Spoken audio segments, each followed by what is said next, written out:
saying that, not me. Oh, I say it too, actually. A lot of people are saying it.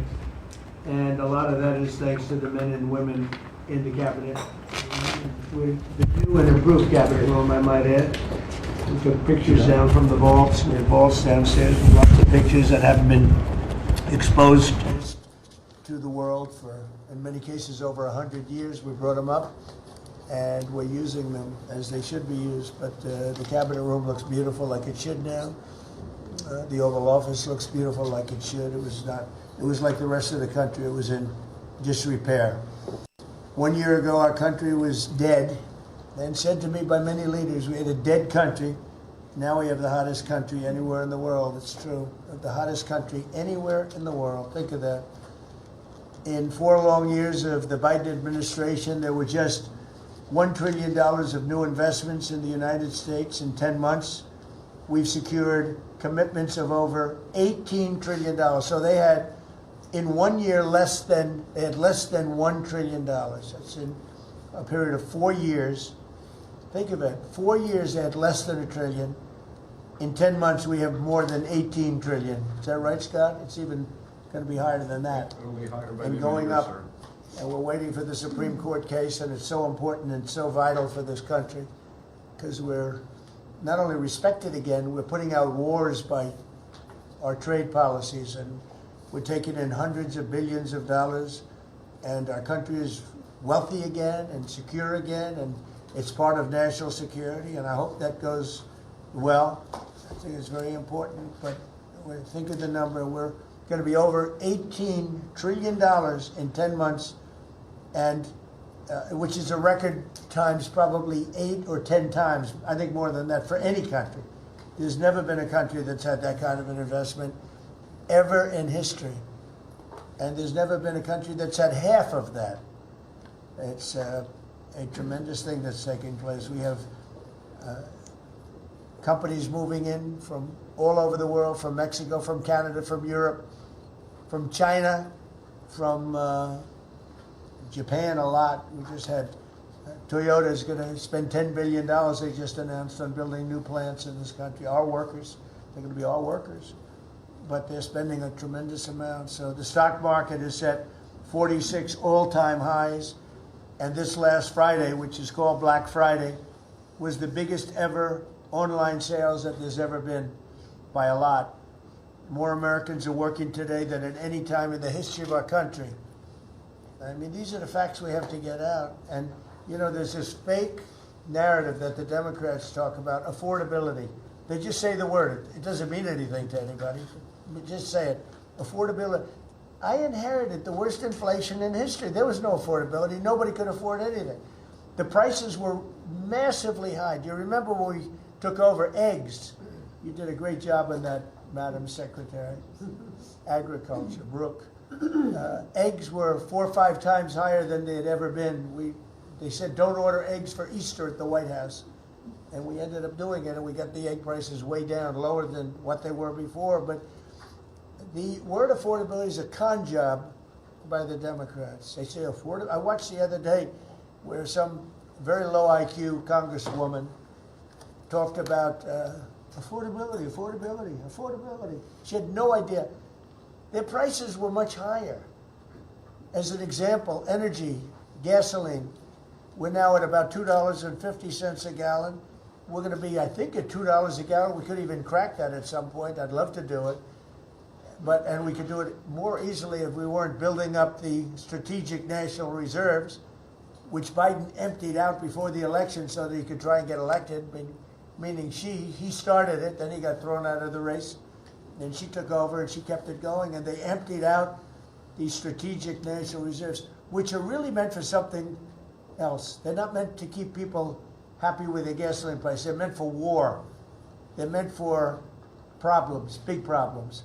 He emptied it out, and then she continued it during the process of trying to get elected. Didn't work out too well for him. And they virtually brought it down to the lowest level, I believe, in history. And it didn't have much of an impact because the prices were very high. But our prices now for energy, but for gasoline, are really low. Electricity's coming down. And when that comes down, everything comes down. But the word affordability is a Democrat scam. They say it and then they go on to the next subject. And everyone thinks, oh, they had lower prices. No, they had the worst inflation in the history of our country. Now, some people will correct me, because I always love to correct me, even though I'm right about everything. But some people like to correct me, and they say 48 years. I say it's not 48 years, it's much more. But they say it's the worst inflation that we've had in 48 years.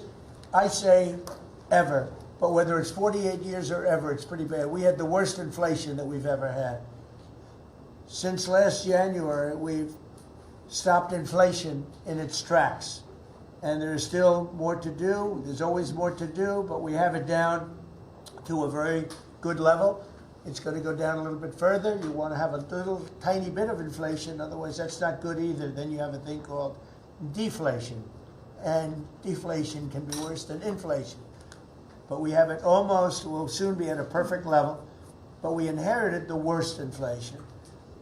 But we have 20 states that are now selling gasoline at less than the $2.75, think of that, $2.75, and it was at $5 under Sleepy Joe.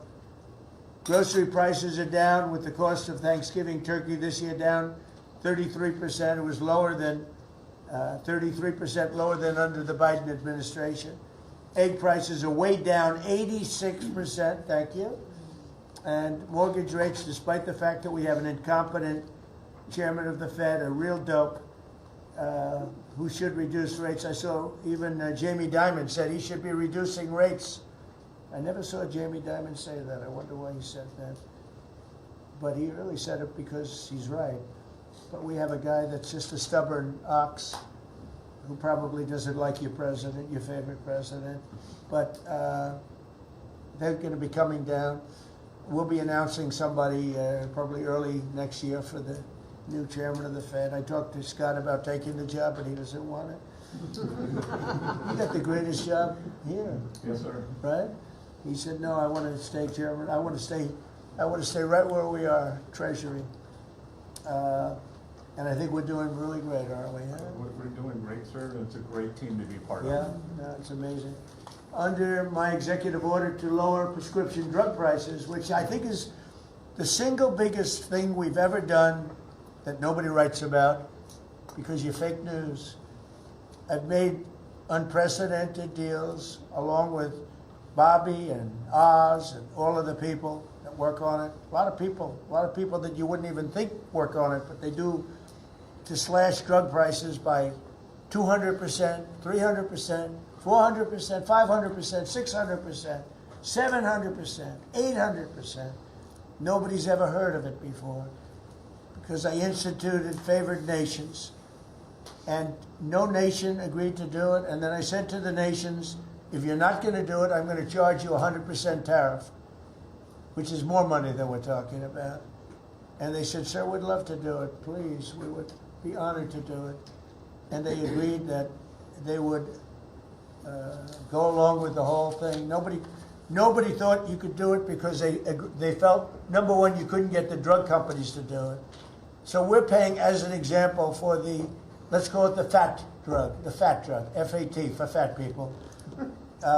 Anybody use it at the table? Don't ask.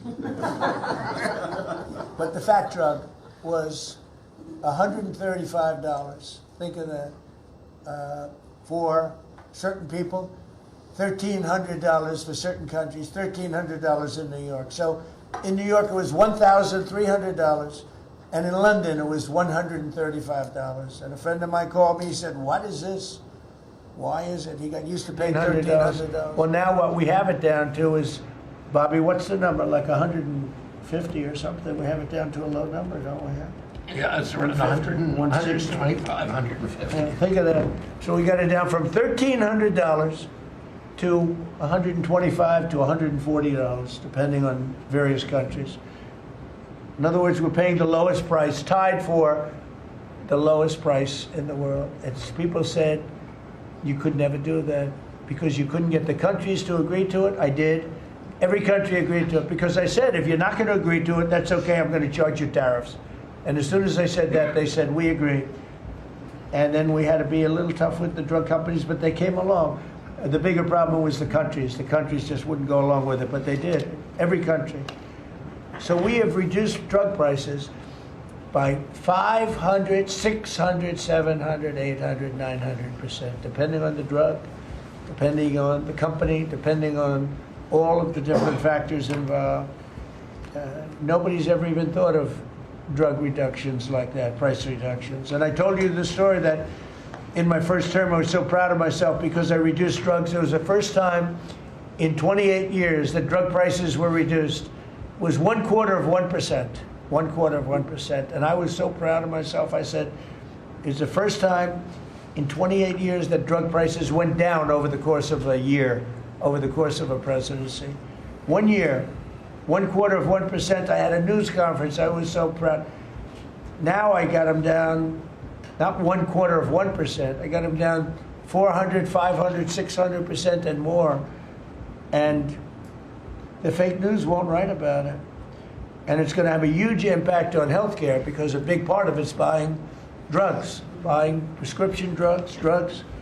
It's going to have a huge positive impact because Obamacare is a disaster. I said it years ago, and I say it now, and the money should be paid, taken away from the insurance company. Obamacare was made to make the insurance companies rich.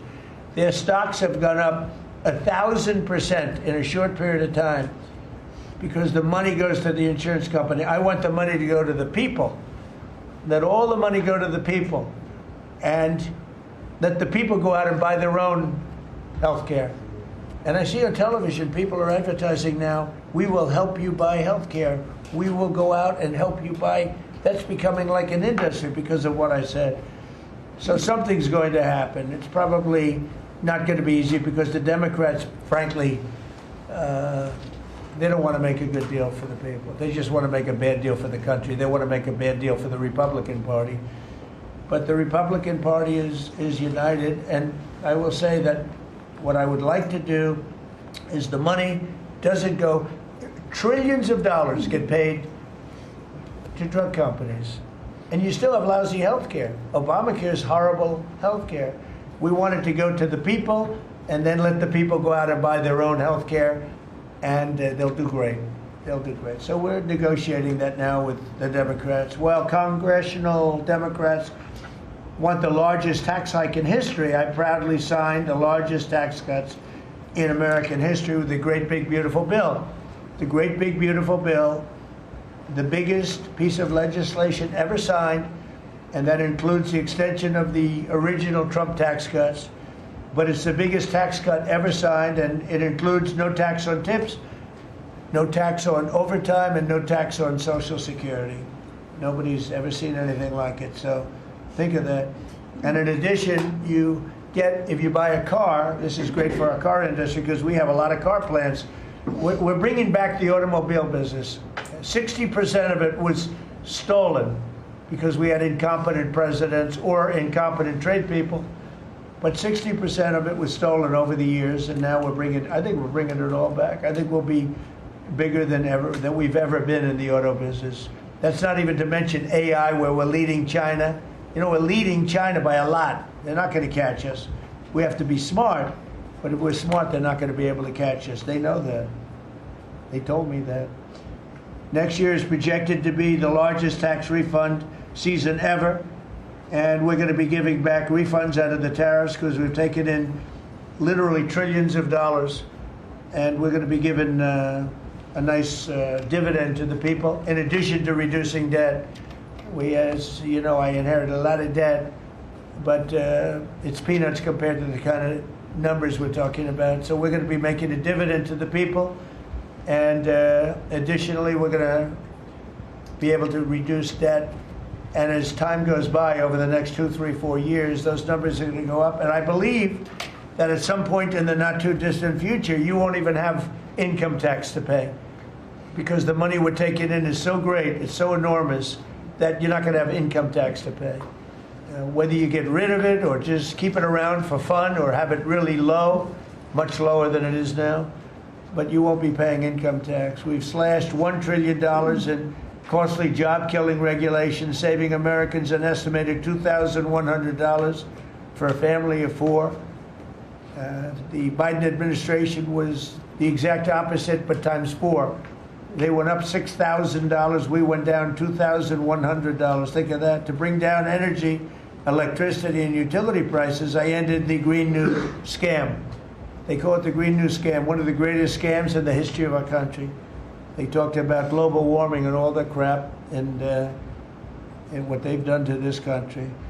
What they've done by allowing 25 million people into our country, many of whom are criminals, many of whom, 11,888 are murderers, and we have to get them out, and we're doing it. We're doing it. I think what the job that our law enforcement groups are doing, Christy, you and Tom and everybody, amazing. What you're doing is amazing. I terminated the insane electric vehicle mandate, and look, some people that make electric cars weren't happy with that. But we have to do that because you have to have a choice, whether it's a gasoline-powered car, and we have so much gasoline. You know, China doesn't have gasoline. We do. And whether it's a hybrid, which really are working really well, the combination of electric and gasoline-driven. But we, everybody was supposed to, by 2030, everybody had to own an electric car under the Biden stupidity. And not everybody wants to do that. I like electric cars. I like all cars. They're all good. They all have reasons. But you want to be able to go and buy what you want. I imposed historic tariffs that are now bringing in so much money that nobody's ever seen anything like it. And countries that were ripping us off, including allies, but they were ripping us off for years. I won't use the names. I won't mention Japan. I refuse to mention South Korea. I will not mention names. But they were ripping us off like nobody's ever been ripped off before, and taking horrible advantage of your country. But now we're making a lot of money. We're making a lot of money because of the tariffs that are pouring in. And it's really national security. Among everything else, it's national security. We've also rapidly turned the worst border crisis in world history. I believe we had the worst border ever in history. I don't care if you had a 4th world country. You know, we allow 3rd world country in. We would allow 4th world war countries in also.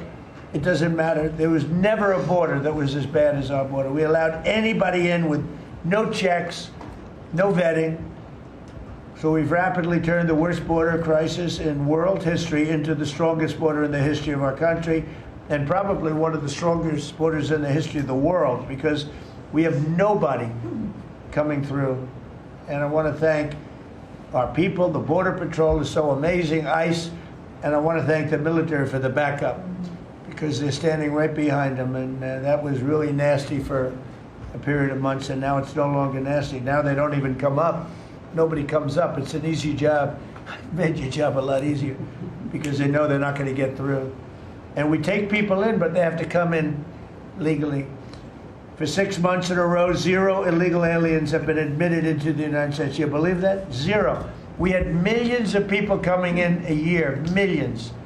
Now we have 0 for 6 months, and these are given by radical left people that do the numbers. I mean, they're not doing me any favor.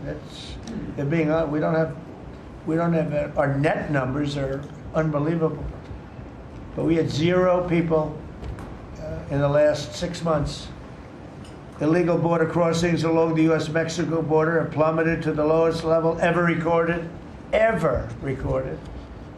And nobody talks about that anymore. You know, it's crazy. They don't talk about it. You'd think they'd say, well, Trump's done a great job at the border. This country is being destroyed by the border. But you always find something new, like, is he in good health? Biden was great, but is Trump in good health? I sit here, I do 4 news conferences a day. I ask questions from very intelligent lunatics, you people. And I give the right answers. There's never a scandal. There's never a problem. I give you answers that solve your little problems. You go back and you can't find anything, but you do stories about Biden was in wonderful health. The guy didn't do a news conference for 8 months. If I go one day, I had one day where I didn't do a news conference, there's something wrong with the president. You people are crazy. I'll let you know when there's something wrong. There will be someday. That's going to happen to all of us. But right now, I think I'm sharper than I was 25 years ago, but who the hell knows? By the way, I took my physical. I got all A's, everything. But they said to me, would you like to take a cognitive test? I said, is it hard? They said, yes. I said, well, I'm a very smart person. Who was the last president to take one? No president has ever agreed to take one. Because when you get into the mid-questions, meaning, 10, question number 10, 11, 12, 28, 30, they get harder and harder. And they said, would you like to do it? I said, well, no reason to do it. Nobody's ever done it. I'll do it maybe, but there's really no reason. They said, sir, the problem is this is Walter Reed Hospital. And that's a military hospital.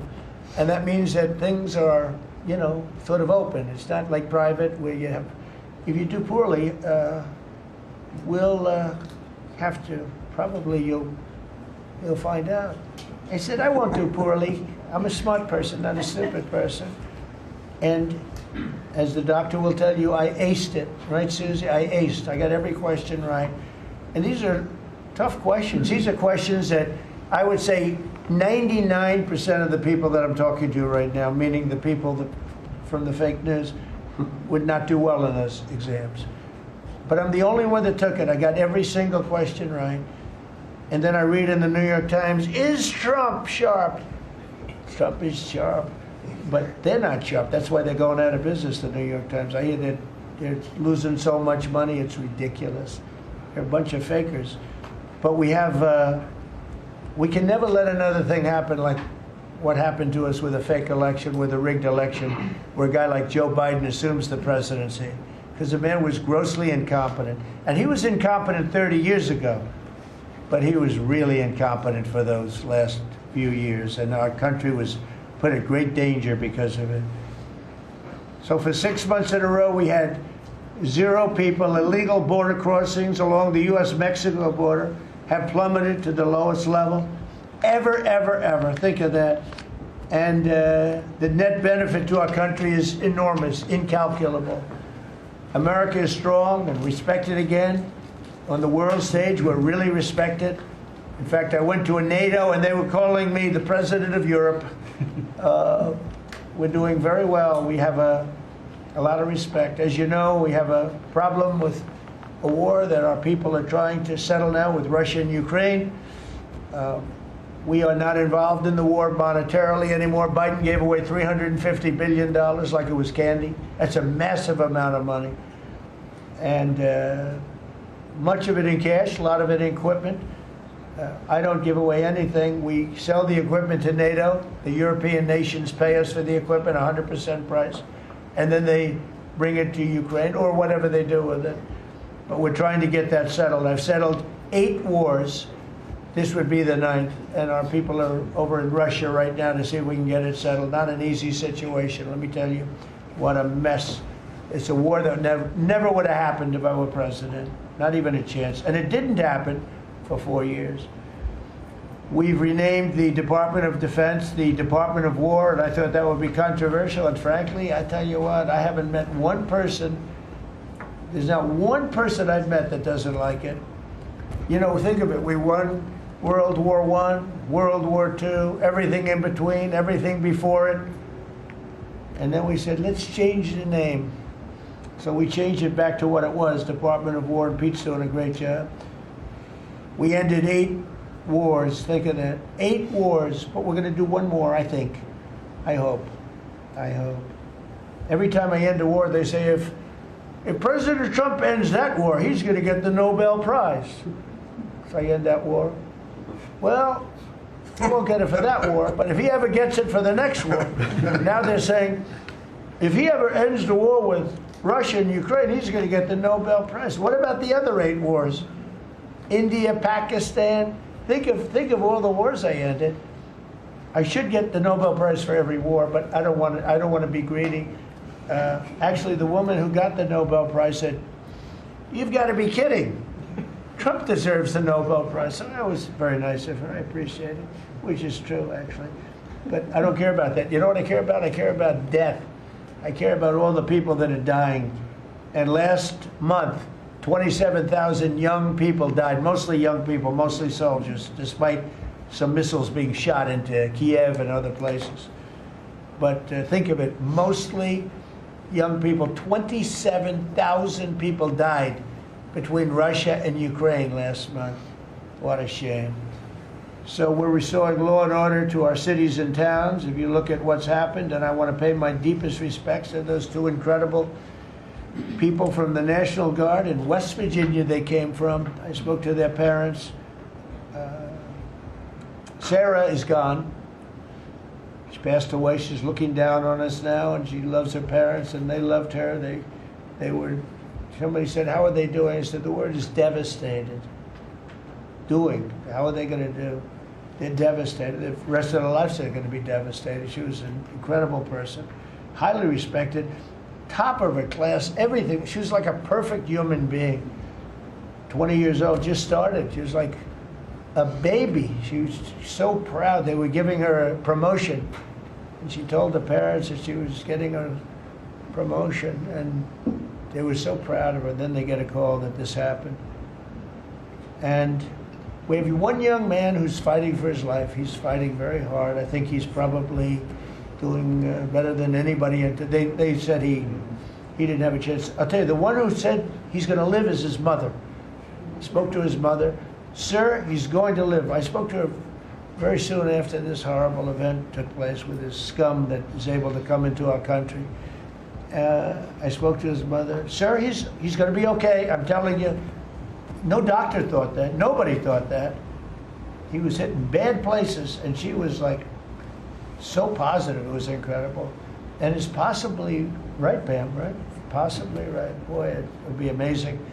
If he lives, it would be amazing. A miracle, actually. But we're very proud of those two people. We're very proud of the National Guard. We're very proud of our military and our police and our firemen and women.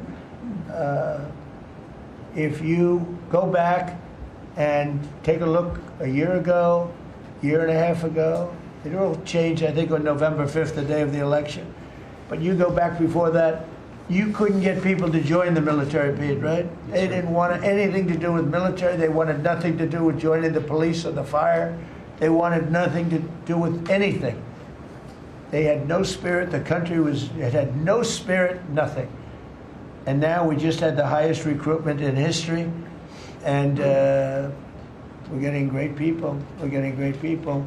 And I will say, despite what just happened, Washington, D.C. has become a really safe place. And I guess this lunatic probably was upset that the National Guard is so effective, because we were really, really effective, and we are. And Washington, D.C. is now considered a very, very safe city. We had crime numbers a year ago that was so bad, embarrassment that the city, the capital of this country, could have numbers like that. And Washington now is, no murders, no this. It's been a miracle also what happened here. And now we're in Memphis, and we're going to New Orleans pretty soon. Over there, the governor called me. He'd like to have us go there. Governor Landry, great guy, great governor. He's asked for help in New Orleans, and we're going to go there in a couple of weeks. And we're doing a real job. Even Chicago's down a little bit because we have a minor force there. We could knock it down within 4 or 5 weeks. We could bring it down to almost nothing.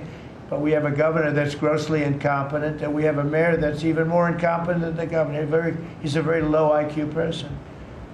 And typically low IQ people don't make good mayors. So I want to thank all of our cabinet members. They're high IQ. Let me see one. Yeah, generally speaking, a couple I'm a little concerned about. No, but I want to thank, we have a great cabinet, an amazing cabinet, amazing people. All of them, sort of have become stars. We're getting credit for the good cabinet, actually. And I just want to wish everybody a great holiday. We've I think done a great job with the White House, bringing the White House back. You see the Palm Court was redone. The Lincoln bedroom was redone. The Lincoln bathroom is now gorgeous, like it should have been. It was terrible green tile that was never the way it was supposed to be. It was done in the 1940s, actually, but it was not proper. And we're restoring the White House just like we're restoring the country, and people are thrilled. But the First Lady's done a beautiful job with the Christmas trees and all the decorations. I see the wreaths on the windows. I've never seen that before, on the windows of the White House. And you know, it's 4 stories high. I said, how did they get that wreath? They had people going up in a little dangerous. I wouldn't want to do it. But they put them up, and we have wonderful people working in the White House, and they're really proud to bring the building back. Because this building was a little bit like the country. It was mishandled, it was mistreated, and now it's being given love. And we're building one of the great, I think, maybe the greatest ballroom. We needed it for 150 years. They've been asking. You see the trucks and cranes and excavators in the background, and you hear them, and every time I hear them, I love the sound. To me, I love the sound. I wouldn't say my wife is thrilled. She hears pile drivers in the background all day, all night. They go till 12 o'clock in the evening, day, night, pile drivers. Darling, could you turn off the pile drivers? Sorry, darling, that's progress. But no, we're doing great. It's going to be I think it's going to be the finest ballroom ever built, and we're going to have it here. They've wanted it for 150 years. Think of that. So I will just end by saying I want to thank the cabinet. It's been a great cabinet. Let's think of it. Time flies, but this is our last of the year, as I said, and I just think you've done a fantastic job. And we're going to go around the room. We'll go quickly, but we're going to go around the room, and we'll start with Pete, and you'll tell us about some of the achievements. And some of you have achievements that are so big, I don't want you to go through the whole thing because we don't have time. But we'll start with Pete, and then if you want, we'll take some questions at the end. Please, Pete. Well, thank you, Mr. President. As you said, it has been a historic year at the Department of War. Recruiting and retention over this year are at the most historic levels our country has ever seen. When I had a chance to be on an aircraft carrier destroyer over Thanksgiving, the spirit in our ranks since the election under President Trump is unprecedented. I've never seen anything like it as a soldier myself in uniform, and I know a lot of you feel the same way. We've ripped out the DEI and the political correctness. It's all merit-based at the department. We're getting back to basics: accountability, training, readiness, lethality, and that's reviving that spirit.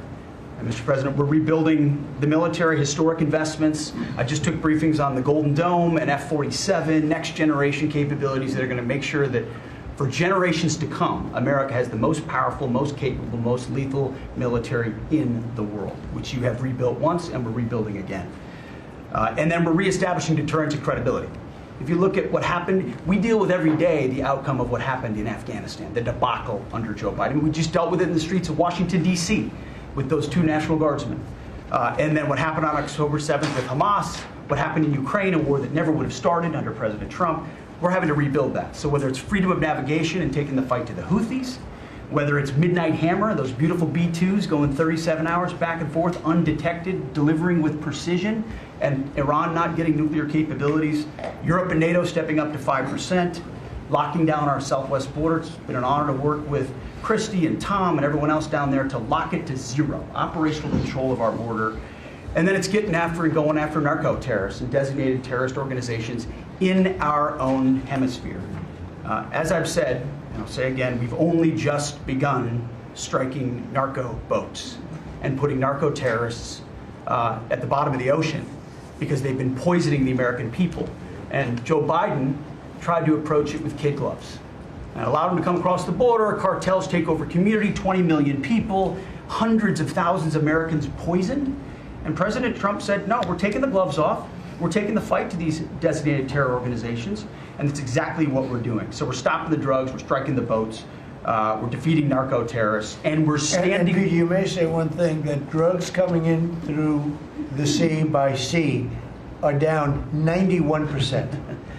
And I don't know who the 9% is. I'm not sure either, sir. But down 91% by sea. We've had a bit of a pause because it's hard to find boats to strike right now, which is the entire point right? Deterrence has to matter, not arrest and hand over and then do it again, the rinse and repeat approach of previous administrations.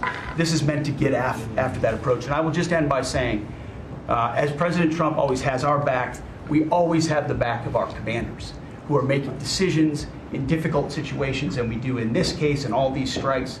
They're making judgment calls and ensuring that they defend the American people. They've done the right things. We'll keep doing that, and we have their backs, Mr. President. Good job. Thank you very much. Howard? So we set out to stop the ripoff of the United States of America. This is about global change of trade. We've been ripped off since 1945 when we set this policy. So we set out, and together with my partners, Jameson Greer and Scott Bessent, we set out to change that. So we started, the first one was the UK deal, right? We asymmetric. They pay us 10%, and we get charged nothing. That allows us to export, and that began the process. Then we did the biggest, the European Union, 450 million people, $20 trillion economy. They completely opened their borders to us, and we charge them 15%. That makes America $100 billion a year and turns it back to where our economy is the best. And so it proved that President Trump's trade agenda was the right trade agenda. Then we go to Japan and Korea. They offer us $750 billion in cash to build in America at the president's direction. And we're going to start, as an example, nuclear. Right? We need to have a nuclear arsenal in America of power, the generation of power. So we're going to build hundreds of billions of dollars, financed by the Japanese and the Koreans, meaning they give us the money, we build it here, and we split the cash flow 50-50. We're going to build ships, $150 billion worth of ships in America. That changes the way things work. Right? After those trade deals, then you go to how are we going to reshore?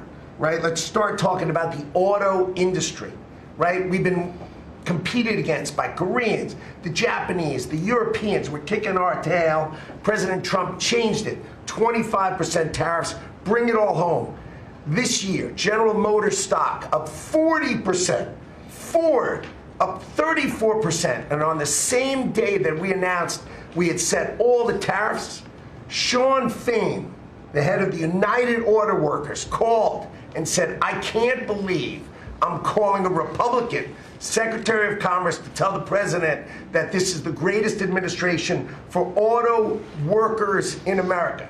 Stocks up and auto workers up. That proves that President Trump understands how to take care of the whole ecosystem, both the companies and, more importantly, the people who work there. Semiconductors, right? We didn't build any. The Biden CHIPS Act was a $60 billion giveaway, right? We've now turned that. $300 billion is committed to America. That's going to go up to $750 billion in the next 60 days, right? And then you go to pharmaceuticals, right? $250 billion being invested in America, and then working together with Bobby Kennedy, right? Pounding away on that MFN, working together as a joint team. They're coming to over $250 billion and cutting prices in half. We did the golden share of U.S. Steel to make sure the Mon Valley is protected. Intel gave us 10% of the company, make tens of billions of dollars, right? And the last thing I will say is a year ago today, I was working on transition with President Trump, right? To build the greatest cabinet ever for the greatest president ever. And I, as I sit here today, I can't be more proud of how you did it, sir. You've created the greatest cabinet. It is a joy to be at this table. You know, one thing we will mention, so they came to see me from Intel, and they had a problem. I said, look, we'll fix your problem, but I think the United States is entitled to 10% of your company. And the chairman looked at me and he goes, you have a deal. Tell them, how much money have we made since I made that deal? It's only $40 billion. 40 billion. We made $40 billion. That was, what, 3 months ago? Does anybody write about it? Nobody writes about it. That's okay. Mr. Secretary, how we doing with transportation? Well, Mr. President, so just quickly on aviation, many of you have heard that we have an infrastructure made of copper. We have to transition to fiber. The last administration said it was going to take more than 10 years to complete the transition from copper to fiber. They had no plan to actually do it. We have already completed a third of this transition from copper to fiber. Now it's going to take longer for us to go from analog to digital. By the way, the rest of the world transitioned 20 years ago from analog to digital. We are just going to do that at the FAA right now, but we're buying new radios. We're going to buy new radar. By the way, those radar are going to be made in America, Mr. President. This phase of the operation will be completed by the time you leave office. It's 3 years. I do need another $20 billion, Congress, to start the second phase, which is really important, and we'll try to get that done also in that 3-year time period, but we need the money, critically important. With regard to commercial driver's license, I think we've covered a lot the crashes that have taken place around the country. And what we found is there have been states that have issued commercial driver's license to foreigners, and they've gone through sham schools, and they're not safe on American roadways. And so, in partnership with Secretary Noem, we have driven those numbers down. We got California, Gavin Newsom, to revoke 17,000 unlawfully issued licenses. We've closed down half of the fake schools that give out these fake licenses, all critically important. Governor Tim Walz of Minnesota gave 33% of these licenses unlawfully. People that should never have a driver's license driving a big rig on American roads, endangering the American people, shameful. We've cleaned up Union Station here in D.C. per your directive. We're going to rebuild Penn Station in New York. We're going to break ground at the end of 2027, get that project operational. And, Mr. President, a lot of us, I fly commercially, I fly back by the bathrooms. I don't know why that happens. They put me in the back. We've asked Americans to bring their better selves, to bring civility back to travel, to say, listen, let's say please and thank you. And if you have someone's pregnant on your flight and you're as strong as Pete is, well, pick up the bag and help her put it in the overhead bin. Let's be nice to each other, is what we've asked. Maybe not wear pajamas or slippers on the airplane. And I think it's been received fairly well, and I think we can all have a better travel experience when we do that. And just the last point I'll make is there was a big football game where the Merchant Marine Academy that falls under DOT actually beat the Coast Guard with Kristi Noem. We beat them by 1 point, and so we're very proud of that. And, so well done, Kings Pointers. So a little bit in a nutshell, we're rebuilding the air traffic control under boot edge. It's supposed to be boot edge.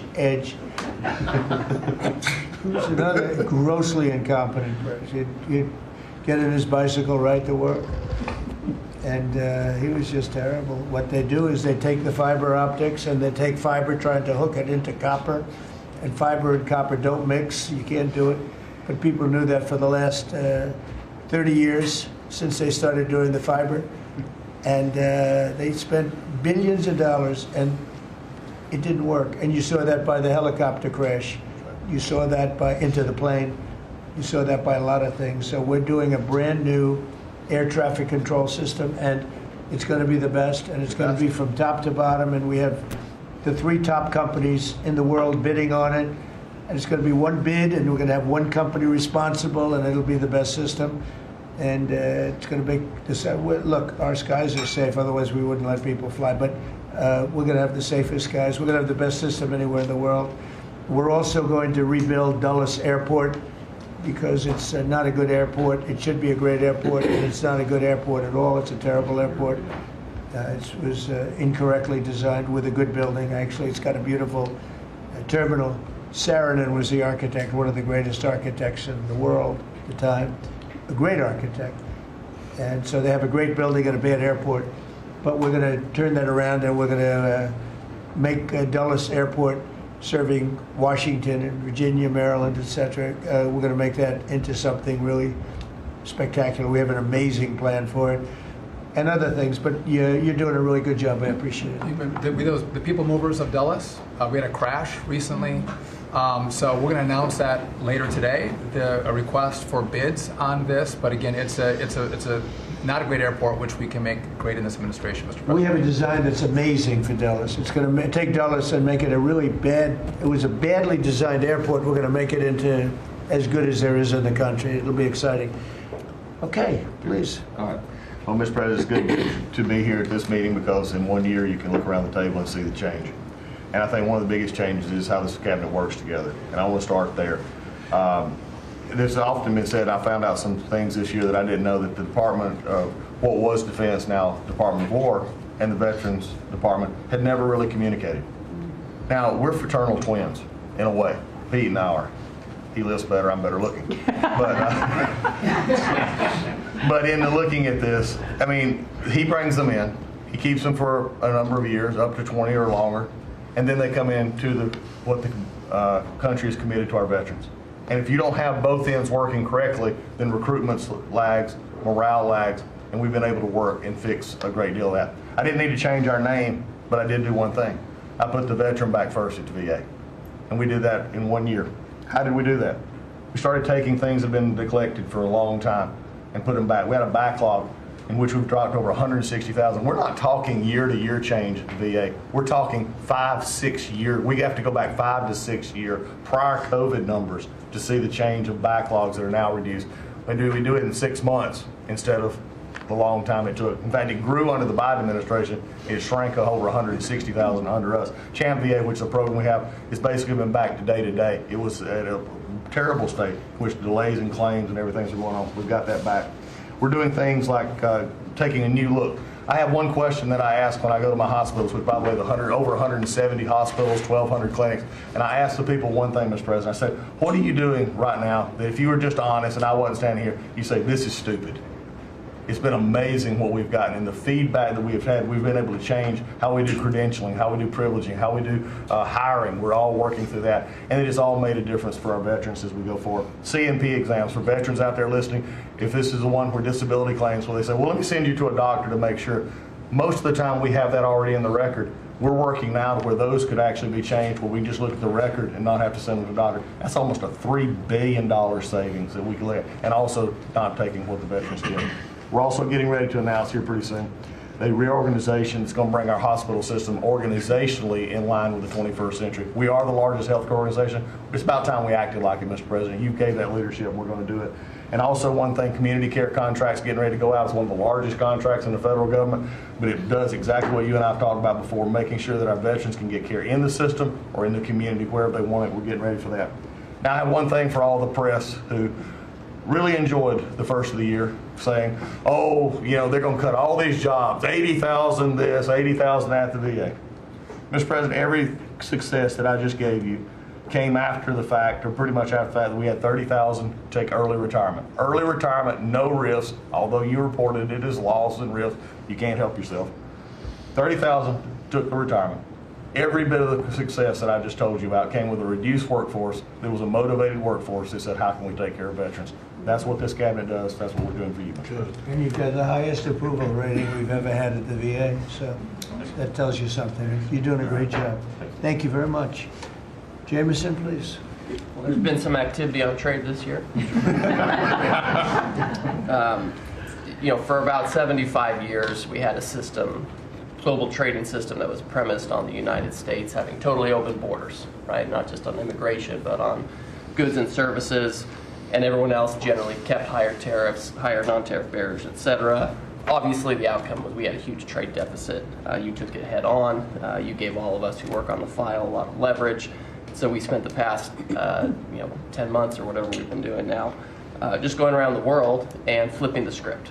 So now we're in a situation where we've protected our industries, we have the tariffs, and the other countries have decided to take their tariffs down and non-tariff barriers. And we've done it in a very constructive way. We've achieved agreements on reciprocal trade, which are a new kind of trade agreement that's really focused on making sure we have balanced trade, we have reciprocal trade, that we're treating each other fairly. And it's been embraced by the international community. And it's going to be exciting to see what it's like 5 years, 10 years from now, because you've changed it. And that's how it's going to be now.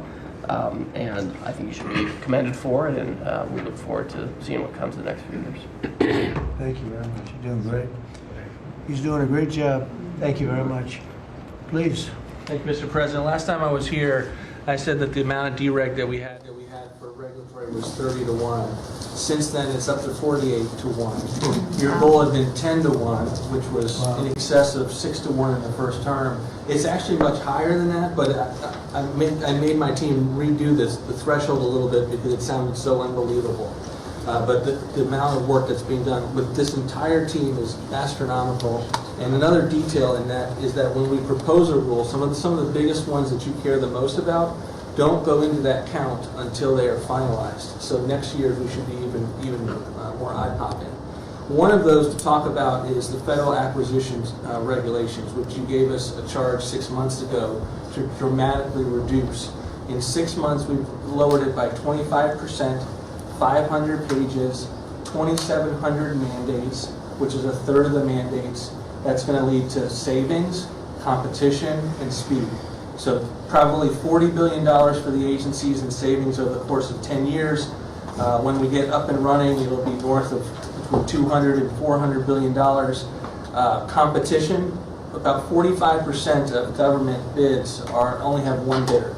So you got no competition in that situation. That will now change, and then we're just getting faster, months, and hopefully we turn it into years, which means you all around this table can buy things that you need quickly, and that you have better vendors to come, many of them small businesses who want to participate in the federal procurement process. So making all sorts of improvements on that front is very exciting. Thank you, Mr. President. It's great, and great on the regulations. We're cutting them at levels never seen before. And I have the record from the first 4 years, but we're blowing that record away, so it's been really great. Good. Scott? Yes, sir, Mr. President. Great to be with everyone. And, you know, when you were giving your report, which was fantastic, and I listened to the report of all my colleagues here and those that will come, it reminds me when I played in the NFL, we had this thing called game film. You know all about film. And we had a saying that said, the film don't lie. The film tells the real story.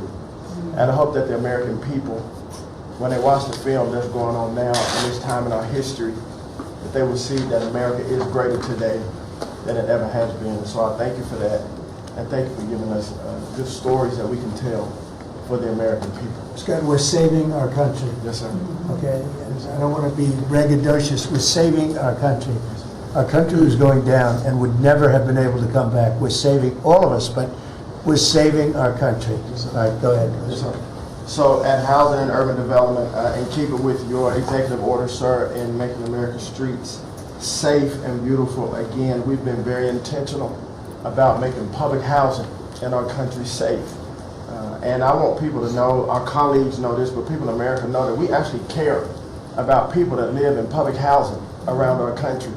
A lot of public housing is wrought with crime, sex trafficking, drug trafficking, illicit drugs, illegal aliens living in public housing, but we put them on notice to let you know that it's not lost on us. We care about the people, we're paying attention to it, and we're going to root out crime in public housing. We've been very focused on working with the Memphis Safe Task Force, the DC Safe and Beautiful Task Force, working with Pam and Christy and others, and law enforcement. Our law enforcement is tremendous.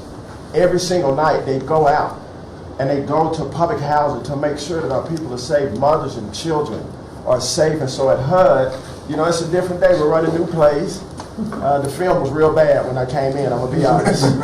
But we are giving the people that live in public housing the assurance that they will be safe. We also announced a new crime hotline, sir, that people that live in public housing, if they see criminal activity, if they see illegals living there, if they see drug trafficking, if you see it, if you hear it, report it. Don't be afraid. And so work with our Office of Inspector General. We've set up this crime hotline, and also working with Christy and Department of Homeland Security, making sure that everyone that lives inside of public housing is accounted for and that they are American people.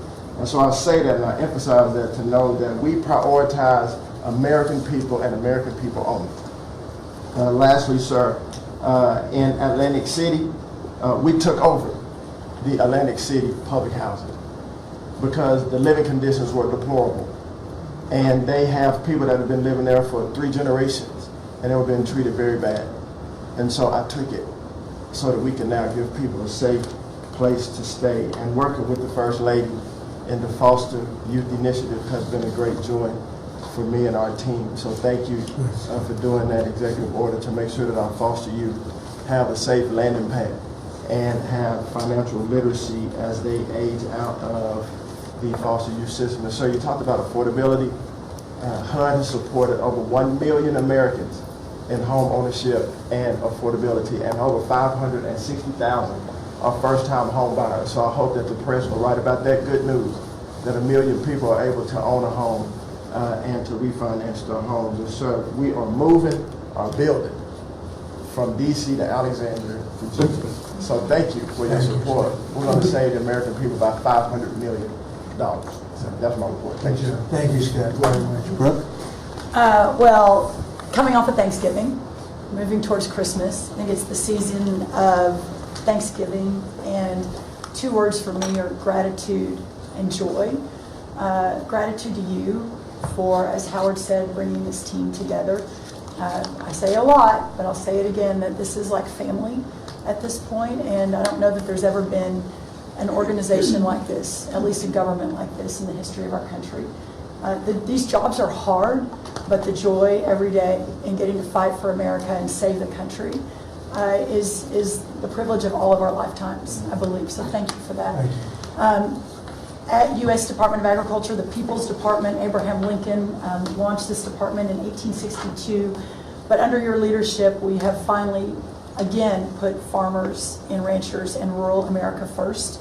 In the last year, it's no longer DEI, climate change, sending out money based on the color of a farmer's skin. It's now about literally putting farmers back at the center of it. And under the last administration, we talked a lot about affordability. We'll continue to talk about that. But under the Biden administration and the destruction of our economy and the cost of inflation, interest rates for farmers and ranchers went up 73%. Labor went up 47%. Fertilizer went up 36%. Fuel went up 28%. So when you think about the extreme economic strain that a lot of our farmers are under in our farm economy, these are massive, massive numbers that will take some time to get out from under.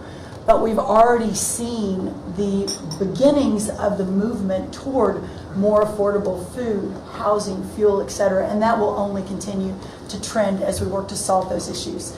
My partners in trade, of course, they do the work, but I'm constantly talking to them about selling more soybeans, selling more corn, getting more of our products out.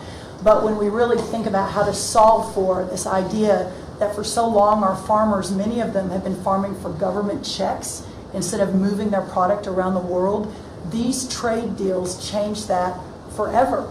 And it isn't one trade deal or 2 trade deals, it's dozens of trade deals.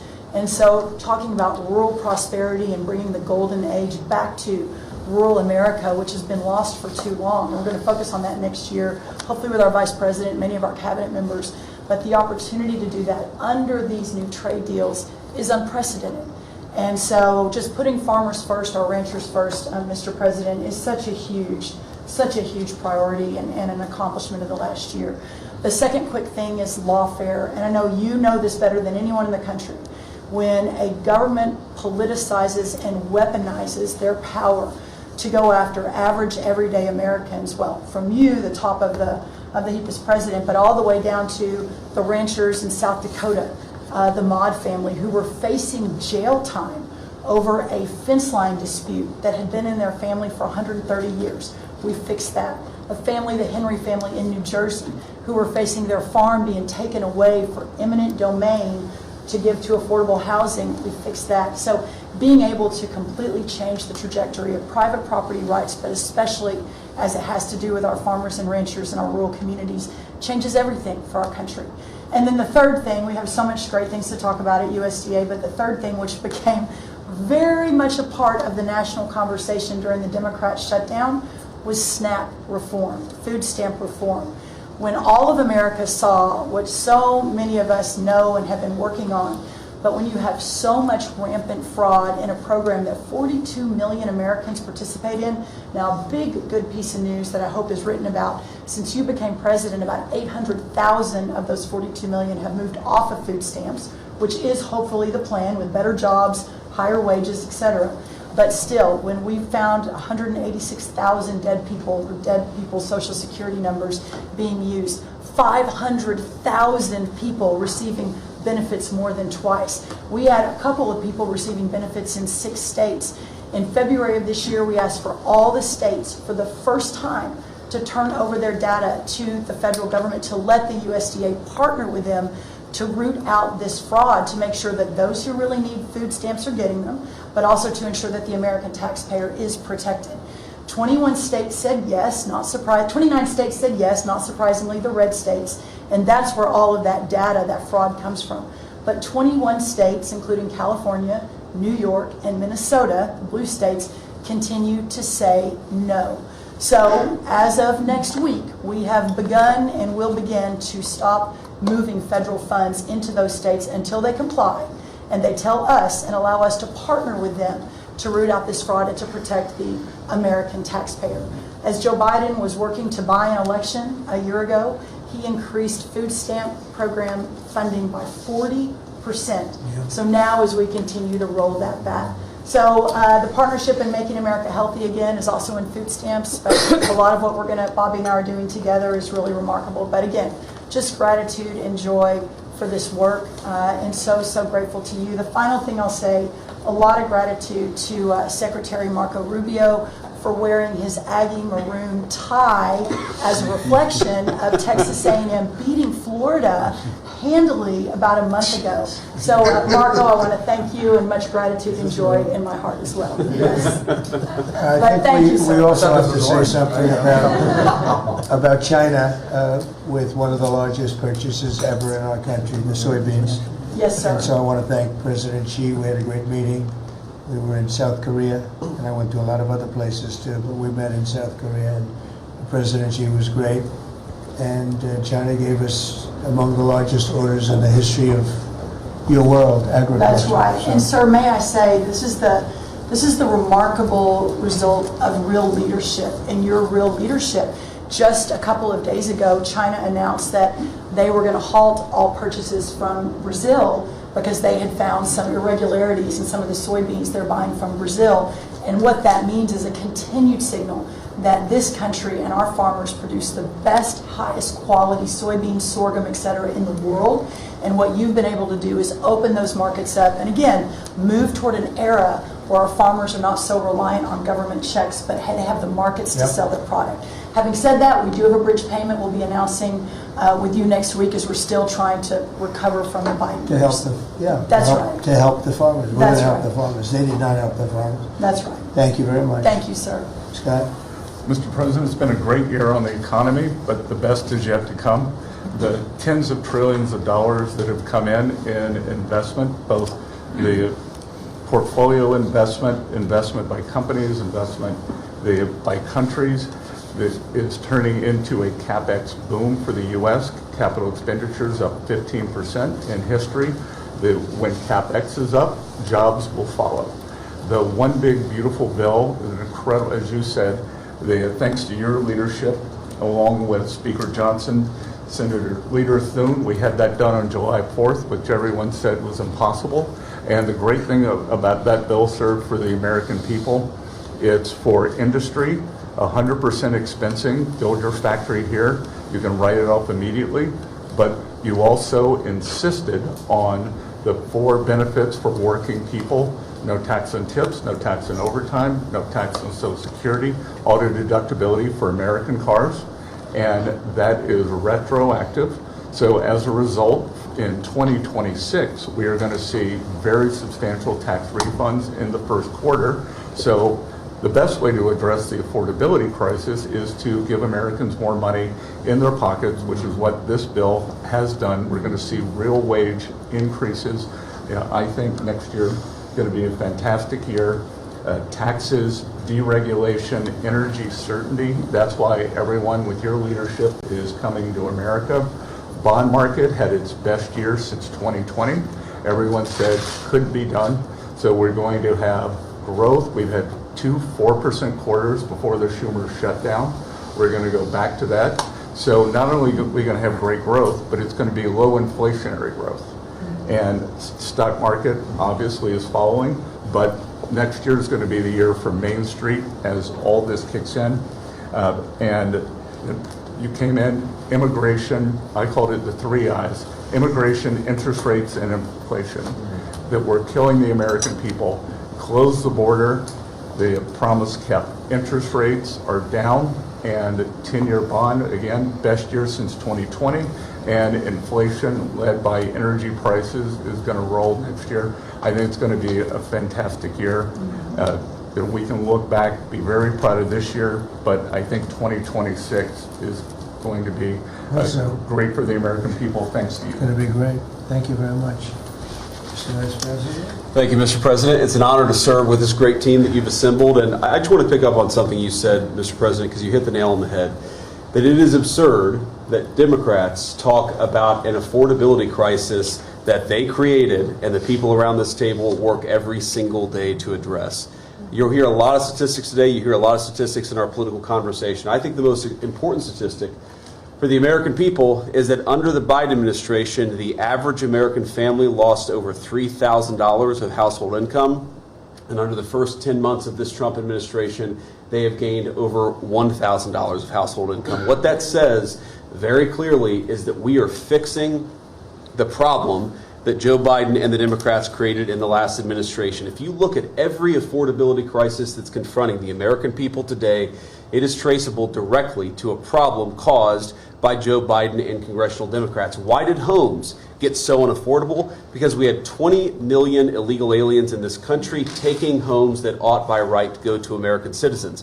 Why did tax bills get so unaffordable? Because Democrats were raising taxes while congressional Republicans under the president's leadership, we're now cutting taxes. Why did food get so expensive? Because we printed trillions of dollars and threw it into green scams that made our agricultural economy suffer while Americans were paying higher prices for food.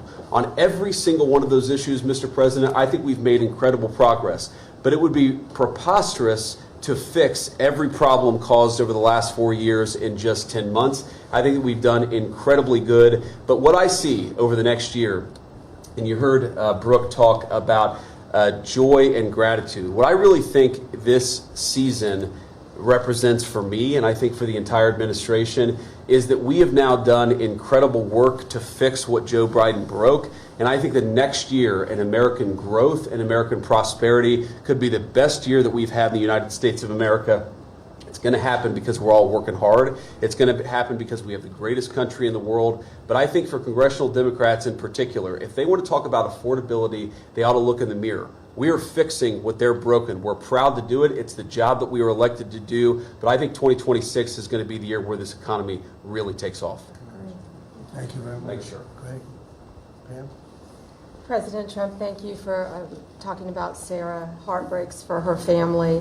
And Andy is doing well. His parents, Melody and Jason, wanted me to tell you, and I was with them yesterday in the hospital. He's a miracle. I was there when the surgeons came in, and they wanted you to know this.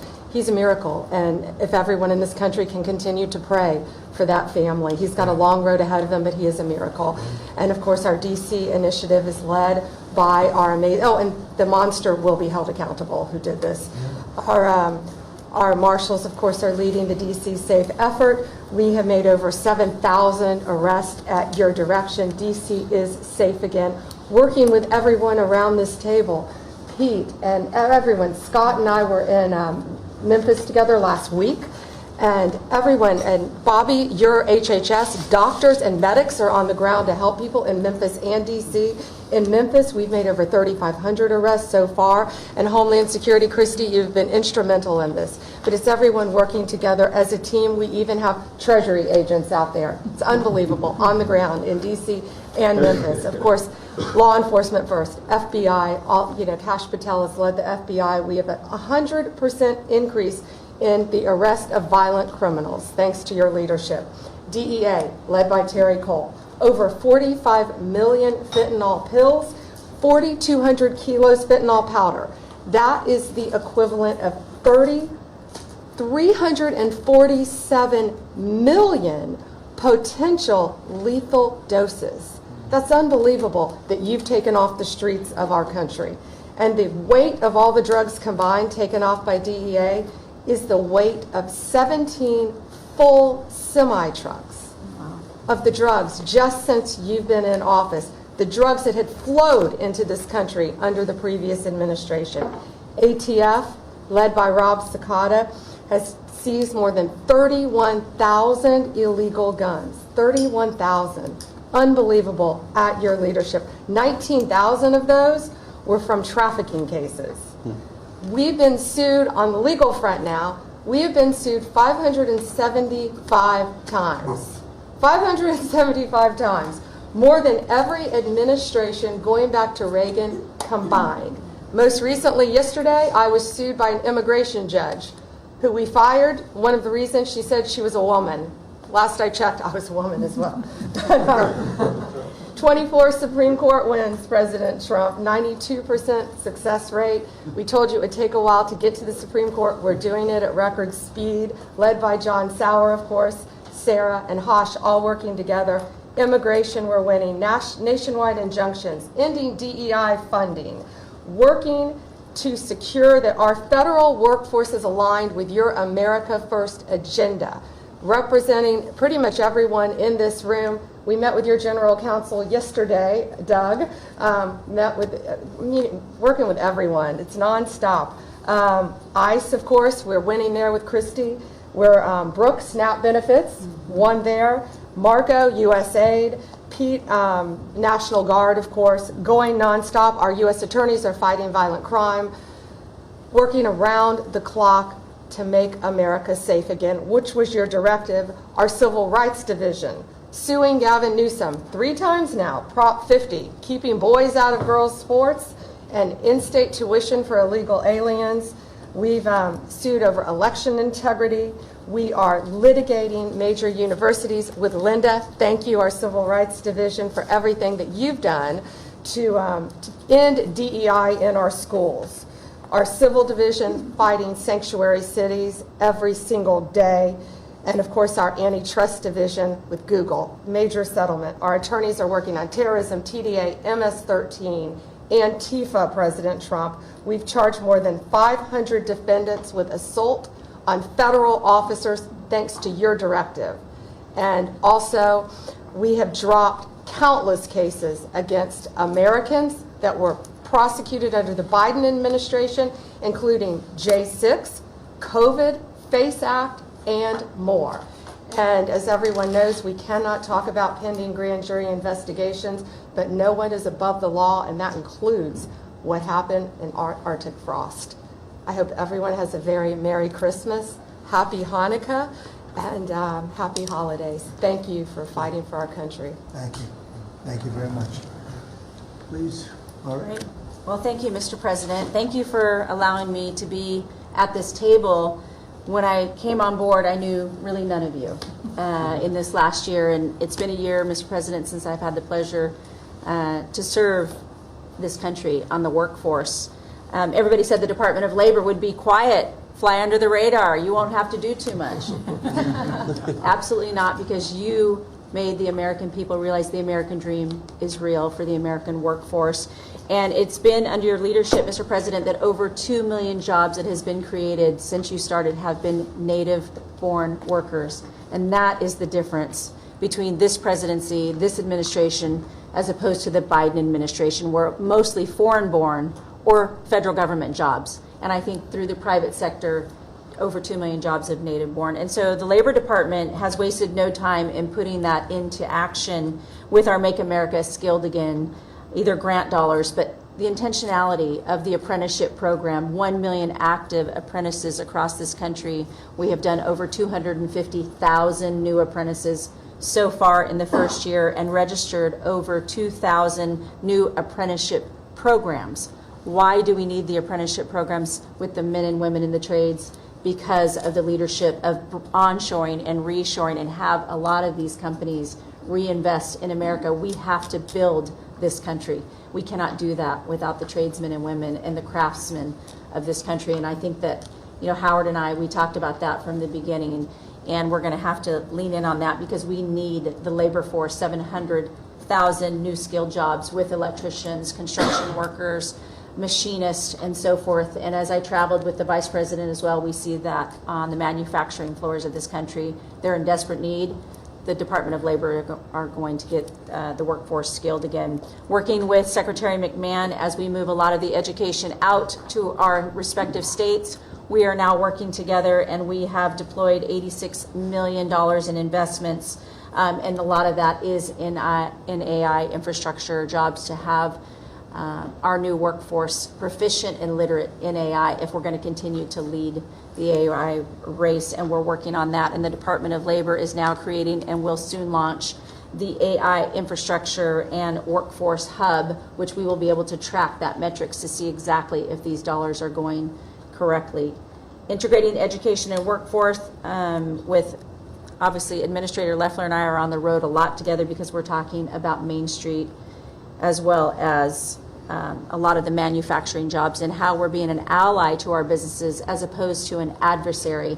For far too long under the Biden administration, we were adversaries to our business owners, and we want to give them a leg up always and make sure that we're paying attention. And we want our workforce to be educated. We do not need the numbers that we have seen across this country where our 4th through 8th graders cannot read, write, or do any math, and they are our future workforce. We have to depend on the American worker first. Also, lowering healthcare costs in line with the executive order. I'm working with Treasury and HHS, and rulemaking is underway to expand healthcare transparency and make pricing more affordable for our employers who offer these to their employees. Promoting retirement security. The department rescinded the Biden administration's guidance that restricted the use of crypto in the retirement investments, and we're seeing more and more of that, where we also rescinded the supplemental statement that discouraged the fiduciaries from considering the alternative assets for 401ks, and that will also come through the Department of Labor, that rulemaking.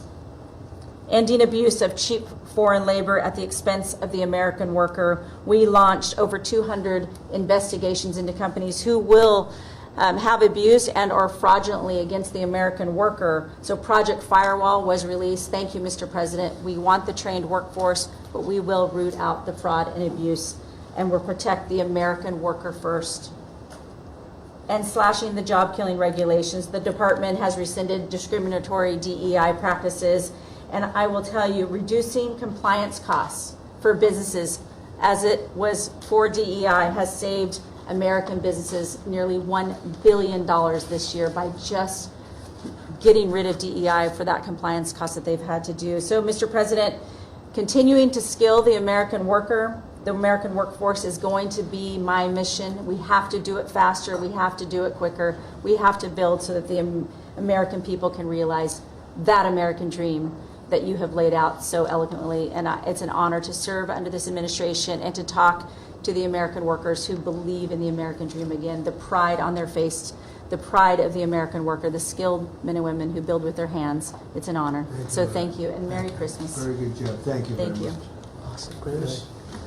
Mr. President, I am honored and frankly inspired to sit at this table with this incredible team of leaders that work every day for one and only one constituency, the American people.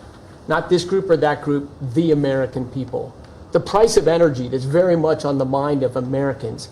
The biggest determinant of the price of energy is politicians, political leaders, and policies. That's what drives energy prices.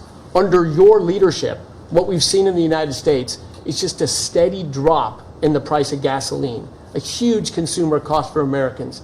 As you mentioned early on, well below $3 a gallon right now and trending downwards.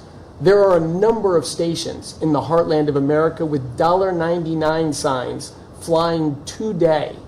That's simply impossible without the leadership and changes you've brought. Now, of course, you can go to California, where the average price of gasoline is between $4.50 and $5 a gallon today in California. That's just bad political leaders there and bad policies in California. And taxes. And taxes. Taxes they charge on gasoline are just insane. Terrible. And electricity prices is a very parallel story, but it's a bigger moving ship, so the changes are a little bit slower. But Americans are outraged at a roughly 30% rise in the average price of electricity across this country. But everything we are doing together is going to reverse that. not just stop the rises, but start a downward trajectory in electricity prices. And I can say that with confidence, not because we think these policies will work, we know these policies will work, and I'll get to that in a second. We're going to stop closing power plants. We've already done that, of course. Stop closing the coal power plants and natural gas plants that were shut down. We've got over 30 gigawatts of generators just sitting there today, not allowed to run. Well, of course, we're fixing that immediately. We're going to bring on from our existing grid tens of gigawatts more capacity that'll drive down the cost of electricity. But if we look at the last 5 years to see what works and what doesn't work, the most Trump-aligned policies in the electricity sector were by, no surprise, one of your cabinet members, Secretary Burgum, for 8 years governor of North Dakota. Over the last 5 years, production and demand for electricity in North Dakota grew 35%. Think what data center boom's going to do. And what happened? Electricity prices went down. Didn't rise slowly. They actually went down those 5 years. That's the answer. Trump-aligned energy policies increased demand for electricity. Nebraska and Texas, more Trump-aligned states, had significant growth in demand for electricity. They had electricity price rises, but well below the price of inflation. Unfortunately, Biden brought all of us a lot of inflation. If you look at the other end of the spectrum, California, New York, Massachusetts, Connecticut, Maryland, I could go on. What happened in those states? Policies and politicians that force the building of unreliable electricity generation, which requires new infrastructure and transmission lines. And what happened? Today they produce less electricity than they did 5 years ago. A lot of spending money and less electricity. What does that mean? Of course, much faster rises in the price of electricity. Blue states have had 1.5 times faster rise in electricity prices than red states. Red states alone, less than inflation. We need to bring those policies. You are bringing those policies to the national level. We hope the blue states will come along with us, but your policies are going to start the decline of electricity prices nationwide under your leadership by just bringing back common sense. So thank you for allowing me to be part of this team. For people here who are focused on winning, special thanks to Howard and Scotty who were there with me to see the Denver Broncos win on Monday night. Now we want nationwide wins on energy for 3 more years. And we're doing more energy production than we've ever done by far right now. Records across the board that'll continue to be reset every year you're in office. Thank you very much. Well, Mr. President, thank you for giving me a very interesting job. Some days it's a little controversial too, but it's been an honor to work for you. You are a great American. The fights that you pick are the right fights, and they're always on behalf of this country. So I appreciate the chance to do this job heading up this department. If you think about what Joe Biden did with the Department of Homeland Security, he used this department to invade the country with terrorists. He opened up the borders, let anybody come in that wanted to. He put them on airplanes. He let them through our airports. If they could figure out a way to get to our shores and in our country, he just opened the door and invited them in. So it's our job to get them out. And I want to thank you for this team, because I look around the table and I think every single person here has helped me do my job over the last year. They've supported us at the border and given us resources. Marco negotiates all the travel documents and relationships with other countries to take their people home. 2 million people have gone home already. The people that were here illegally, you've removed from our country and sent home. And we're going to send more home for the holidays too, and make sure that they get to be with their families in their countries. Yes. Mostly the bad ones. That's right. Focus is the bad ones. That's right. And there are a lot of them. They're terrible, horrible people. And Pam, make sure she's fighting for us in court so that we can get up every day and be bold. We're going to hire our 10,000th ICE officer. Will be on the job within 10 days. So we have hired 10,000. We've had hundreds of thousands of applications. We've got within the department, TSA went through this government shutdown without any delays. They all showed up for their shifts and worked hard doing security. And they have been absolutely fantastic. Sir, you made it through hurricane season without a hurricane. Yeah. And so FEMA, you kept the hurricanes away. So we appreciate that. And FEMA is deploying resources and dollars 150% faster than ever before. So if somebody does have something bad that happens to them, you are immediately there helping them and telling them they have the resources to get back up on their feet. So we have built and deployed hundreds of miles of border already. You have cut the fentanyl flow over the southern border by over 56%. You've saved hundreds of millions of lives with the cocaine you've blown up in the Caribbean. And, you told me to look into Minnesota and their fraud on visas and their programs. 50% of them are fraudulent, which means that wacko Governor Walz either is an idiot or he did it on purpose. And I think he's both, sir. He brought people in there illegally that never should have been in this country, said they were somebody that they're not. They said they were married to somebody who was their brother or somebody else. Fraudulent visa applications, signed up for government programs, took hundreds of billions of dollars from the taxpayers, and we're going to remove them and we're going to get our money back. And we're going to, this next year, make sure that we only put people in leadership positions in this country that love this country and have its back. So thank you for letting us get up every day and have a purpose. We appreciate you. Thank you very much. Thanks, Chris. Appreciate it. Mr. President, you're exactly right. We are saving this country. We're doing it one Main Street at a time, and we're doing it at record speed and at record levels. Under your leadership, small business optimism, according to the U.S. Chamber Index for small businesses, has reached an all-time high in the history of that index. So on Main Street, the economy is coming back thanks to your leadership, thanks to getting Biden inflation under control. Small businesses' number one concern right now is finding skilled labor, and that's why Secretary Chavez de Rima and I have entered into an MOU to get to speed that workforce to small businesses that under this administration are now at record levels. 36 million small businesses have now taken on board, for the first time in the SBA's history, $100 billion. That's $45 billion in small business lending at 85,000 small businesses, most of that under your term, and $52 billion out to small business investment companies. So we are running this agency like the best run bank in the country. We are growing small businesses across Main Street, and we're deregulating to the tune of $100 billion, working with all my fellow cabinet members.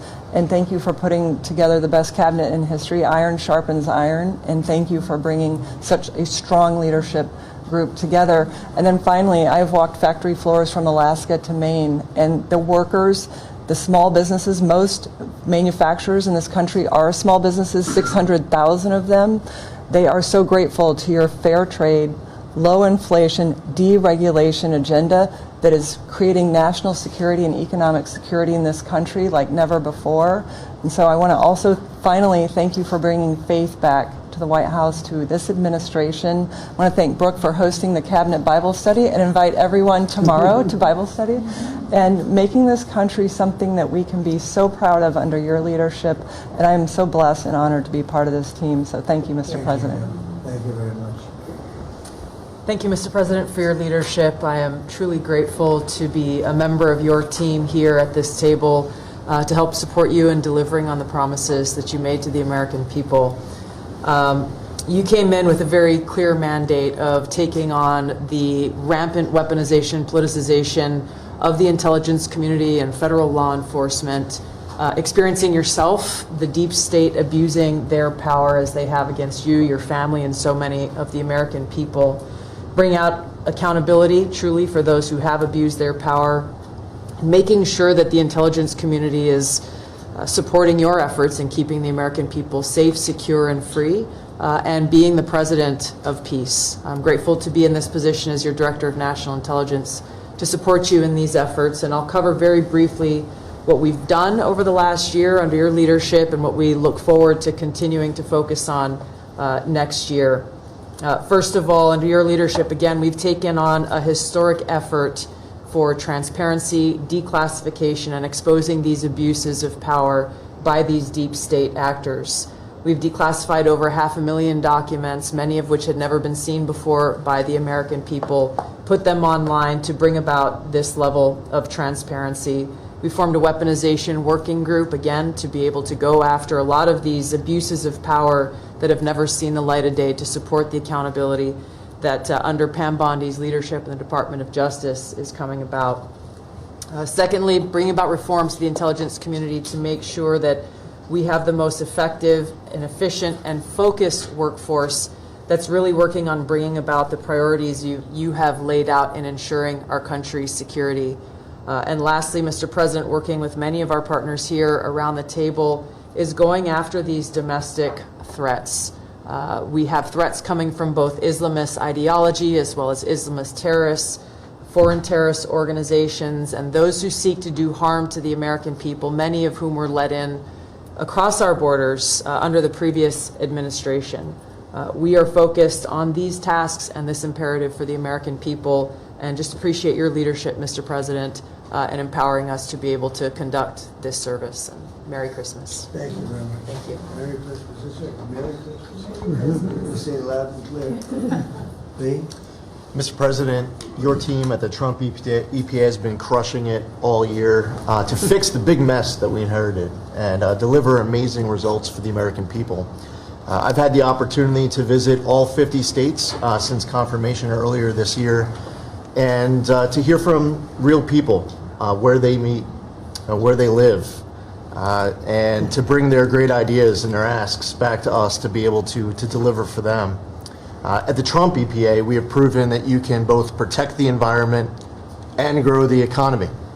On the environmental front, since you were sworn in earlier this year, we have averaged a big environmental accomplishment every single day. On the 100th day, the 200th day, the 300th day of your presidency, each time we released a list of our top 100 environmental accomplishments.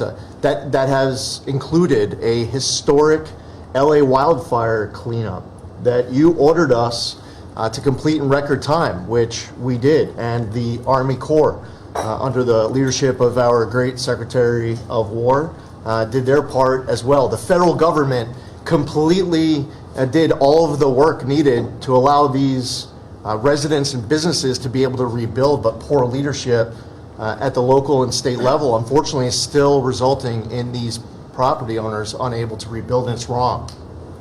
We also were able to reach an agreement with Mexico to be able to implement a plan to permanently end a decades-old raw sewage crisis on the southern border with Mexico. And Secretary Rubio and his team, Chris Landau, Ambassador Johnson, they've been amazing to get that done. On the deregulatory front, we have proudly launched a massive blitz that amounts to the largest deregulatory effort by any agency in the history of the United States. To put some perspective on it, in 1 year, at one agency, we will do more deregulation than entire presidencies have done across all agencies. It's incredible. You could go back across 4-year terms to 8-year terms, you've never seen this much deregulation. One agency, 1 year.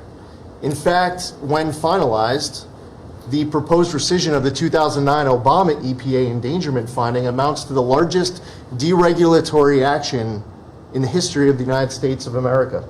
From fixing the agency's definition of waters of the United States, which is important for our farmers, our ranchers, and other landowners, to the effort to end electric vehicle mandates and promote consumer choice, eliminating regulations designed to eliminate entire sectors of our energy economy. We're thinking big and we're delivering big. We have reduced terrible deratements on diesel exhaust fluid systems. We're getting water moving faster, new pipelines and power plants built, and we're helping to unleash energy dominance. Mr. President, on the operational front, we have significantly reduced the size of the agency workforce, and we are accomplishing more with less. It's all about priorities, and our focus is on fulfilling our statutory obligations, helping to fast-track project approvals that were taking way too long, and closely following the law, as well as key Supreme Court decisions like Loper-Bright that overturned the Chevron doctrine. We inherited massive backlogs that we have been eliminating all year long. We've been implementing your executive order to end COVID-era remote work. We consolidated real estate, canceled expensive media subscriptions, and closed a Biden EPA museum that none of you knew even existed. I'm sure none of you actually visited. To put it another way, In 2024, the Biden EPA obligated and spent over $60 billion in 1 year, an agency with an operational budget of about $10 billion a year. In their own words, caught on camera, they were tossing gold bars off the Titanic, wasting precious tax dollars to pay off well-connected Obama and Biden officials. And they were doing it without any apology or regret. The Biden EPA, in fact, was amending grant agreements just days before you came into office to reduce agency oversight. But this year, 2025, at the Trump EPA, similar theme that you'll hear from everyone around this table.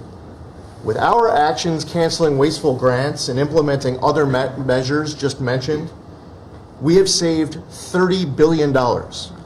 They spent over $60 billion. We have saved over $30 billion. The bottom line, by the way, is that the Green New scam is dead. It's a new day at the EPA where we will protect the environment and grow the economy. We will deliver on the Trump mandate every day. And we will fight with just one constituency front of mind, and that is the American people. Thank you, Mr. President, for being willing to take a bullet for this country. And if you were to ask me what I'm grateful for, whether it's a Thanksgiving, it's a Christmas, a Hanukkah, a New Year's, any time of year, the fact that this president, after 4 years serving in office, he could have just left it in the rearview mirror and went on to really enjoy retirement. But he is willing to take a bullet for all of you tuning in at home because he believes in this flag, our freedom, our liberties, and to save the greatest country in the history of the world. So I'm grateful this holiday season for you, Mr. President. You're willing to take a bullet for all of us, and by all of us, it's the American public. Thank you. Mr. President, good morning, everyone. Well, in spite of the fact that your charge to me is to fire myself, we've really been incredibly hard at work making sure that we can return education to the states. And as I sit and listen to all the emergencies that we are addressing in this country, from the economy to our borders to everything that we're doing, I would say, sir, that if we do not fix education in our country with this hard reset that you are expecting, I think the greatest national emergency we could face is our education. Because if we are not going to educate our children, we're going to continue to fall behind the rest of the world. When there are only 30% of 12th graders, 8th graders, and 4th graders that can read at proficiency level, that is an incredibly harsh statement to make about our country. And you told me when you first were elected president, and you looked at, I think, right after you took office, the first NAEP scores, which is the Nation's Report Card, came out and showed how far down we were in educational proficiency in our country. And not only the NAEP scores, but the international scores as well, showed us about third from the bottom. You told me you were not only embarrassed, but you were angry about this, and that we had to do something to change this in our country. And we took a hard look at it, and you absolutely said the bureaucracy of education in Washington is keeping its thumb on preventing growth, what we should have, because it's best handled at the state level. Letting states put their programs in place, and some states are going to do it a lot better than others. But it's not going to happen from Washington, D.C. And when I hear things like, well, with no disrespect to any other country in the world that have really great programs, Germany, Sweden, Norway, I hear about this all the time. Point of fact is, they're this big. The United States is this big. We can't do it from Washington, D.C. It has to be done at the state level. So what we've been doing, as Lori brought up, Secretary of Labor brought up, we have a great working relationship. We have already signed and implemented one MOU or interagency agreement to handle the WIOA program and the Perkins grants to make sure it works. I call these these are programs, pilot programs that we're putting out there. And if these are going to work, we will be able to permanently transfer these programs to other agencies. They're working like a charm. We've taken some of our best people in education. It still operates under the budget of the Department of Education and under the management of the Department of Education, but working with Lori's personnel. And when I hear pushback on that to say, well, how can this possibly work? To take education and put it in labor. Let's be efficient. One example, in order to draw down on a lot of the grants that they are helping us with, we're using their grant system. The grant system at the Department of Education is like held together with bubble gum and rubber bands. And it did not interact with any other agency. Now, we have this really smooth operation already in labor. So that has prompted us to sign also other interagency agreements, 2 more with labor, 1 with HHS, 1 with the Department of State, and we'll be moving other programs, but these are proof of concept. Let's make sure they're working and working smoothly before we ask Congress to codify these permanent moves. So that's kind of in the world of K through 12, what we're looking at right now, but in the world of higher education, as Attorney General Bondi mentioned, we've been working really very hard to make sure that we've got anti-Semitism and DEI out of our universities, and put some pretty stiff fines on, worked some good deals. I've enjoyed working with Harmeet, who is just an incredible negotiator. So we're bringing all of that to bear as well. So I can say, sir, that we are moving to return education to the states and to bring the level of education back up, making sure our students can read by reintroducing the science of reading in schools. And going into next year, I can honestly say that we've got a lean, mean machine operating at the Department of Education. There's only half the workforce when we started, and we're more efficient, and I think we're going to see better results as we move into next year. So thank you for this incredible opportunity. Thank you very much. Thank you, Mr. President, during this holiday season for empowering us at HHS, me, Dr. McCary, Jay Bhattacharya, and Dr. Oz to change the trajectory of this agency towards public health in a way from the tradition of serving the mercantile interests of the medical industrial complex and the big pharmaceutical companies. 2 weeks ago, we ended, under your leadership, a 20-year war on women by removing the black box warnings from hormone replacement therapy. The medical cartel was telling women that hormone replacement therapy during menopause was dangerous for them. In fact, here's what the science said. It diminishes the risk of fatal heart attacks by 25%, cardiac disease by 50%, Alzheimer's by 35%, bone fractures by 50 to 60%. It improves appetite, it improves sleep, it improves energy, it improves happiness. There are tens of millions of women in this country who have been deprived of that therapy because of just scientific malpractice by the medical cartel. We are now remedying that, and this remedy will now be available to all women who want it during one of the most difficult transitions of their lives. MFN is one of our greatest accomplishments. It would not have happened without you. You were the only person who believed in it. You drove us to get it done.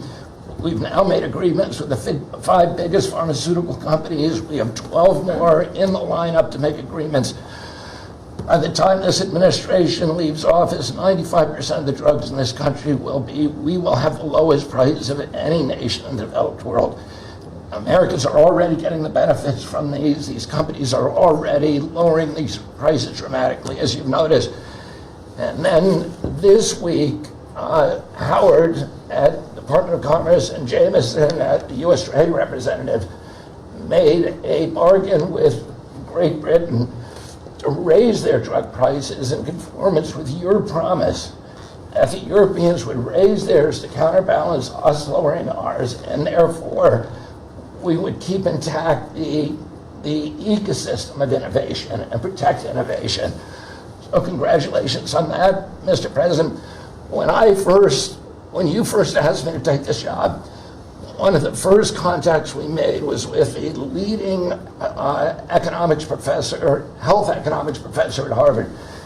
And we asked him what's the one innovation that we could do that would most dramatically improve the health care experience for the average American. And he said there's no contest, it's to get rid of prior authorization. Thanks to your leadership, we were able to convene the largest insurance companies in this country and do something that every administration, every Congress has promised for the past 30 years. We actually got it done. We convened the insurance companies representing 280 million Americans and got them to agree, most of them by January of 2026, for 2 months from now, to remove prior authorization for most of their procedures, for all the procedures we want them removed from. And that means that American patients at the point of care will be able to get an answer immediately. If your doctor says you need knee surgery, you will know before you leave that doctor's office whether your insurance company will pay for it or not. Similarly, healthcare records, the tech industry has refused to share healthcare records. You asked us to change that. We convened up to 60 biggest tech companies at a conference that you presided over about 2 months ago. We now did a secondary conference which 400 leading companies have all come in and agreed to remove any kind of blockages where individual Americans can get their own health care. Americans own their health care records, yet they were not able to access them. And if you lived in New Jersey and you moved to Oregon and you got injured, you went to a hospital, you would have to spend maybe 45 minutes filling out forms on a clipboard because your doctors there could not get your healthcare records. They couldn't get your blood type, your allergies, all the things that they ought to know immediately so they can save your life. Now that has all changed, and all these companies now have agreed to remove all the blocks on sharing healthcare records.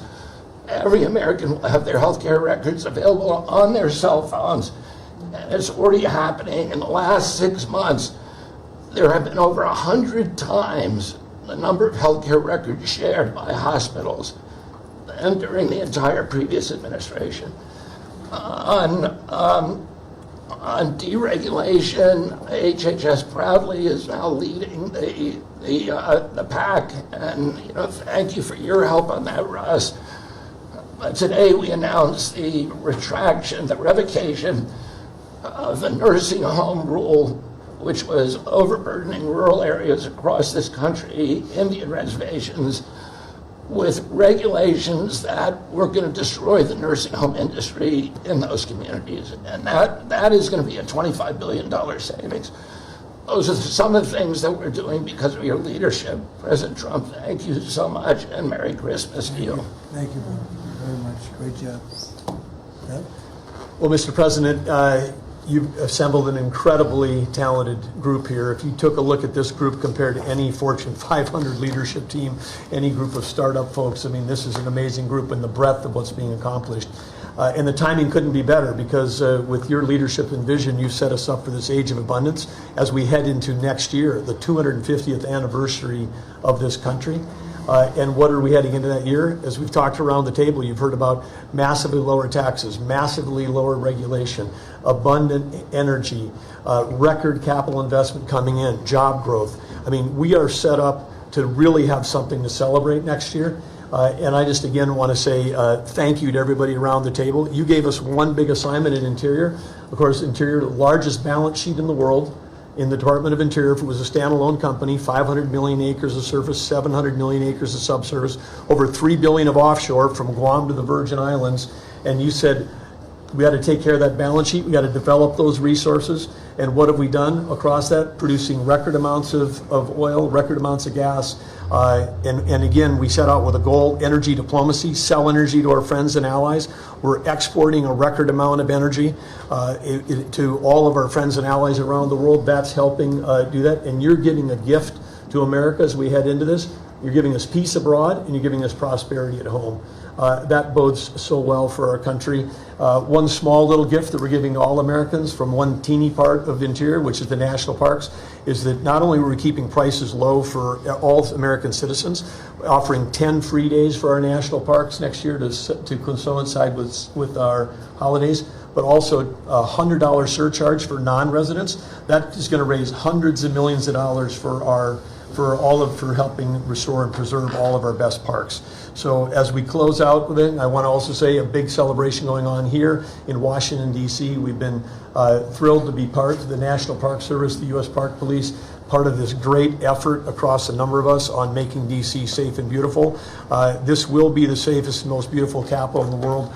We are doing so many things, whether it's hundreds of homeless camps, thousands of graffiti sites, cleaning up ponds and fountains, preparing this thing. The United States is never going to be performing better economically. It's never going to be looking better, just like the White House has never looked better, all because of your vision leadership. So again, thank you, sir. You've given an incredible Christmas gift to Americans by setting us up for an incredible 250th anniversary. That's very nice. Thank you, Doug, very much. Rocco? Well, thank you, Mr. President. First of all, this is a very talented team, as you've seen, and as you know, because you picked every single one that's on. You deserve tremendous credit for doing that. It's an honor to be in this role. It's also an honor to be involved in and be a witness to what I believe is the most transformational year in American foreign policy since the end of the Second World War, at least. And it's transformational because for the first time in a long time, we have a president who basically puts America at the forefront of every decision we make in our relations with the world. And that may sound weird to people, like, of course you always do. No, that hasn't always been the case until about a year ago. And I think we've all witnessed in our own respective spaces how in every interaction the president has with the world, the goal he has in mind is very simple. Does what you want us to do, or is it what we're going, or is it going to make us stronger? Is it going to make us richer? Is it going to make us safer? If it is, he's for it. If it's not, he's against it. If something's going to make America weaker or poorer or less safe, the president's going to be against it. And every single thing he has done in our foreign policy has been driven by the American people in mind. And I can go down the list. Why has he focused on mass migration? It's very simple, because no country is safe if you can just walk in without us knowing who you are into your country. We've seen the destruction that that's wreaking, not just in our own country, but the impact that it's having in Europe and in many other parts of the world.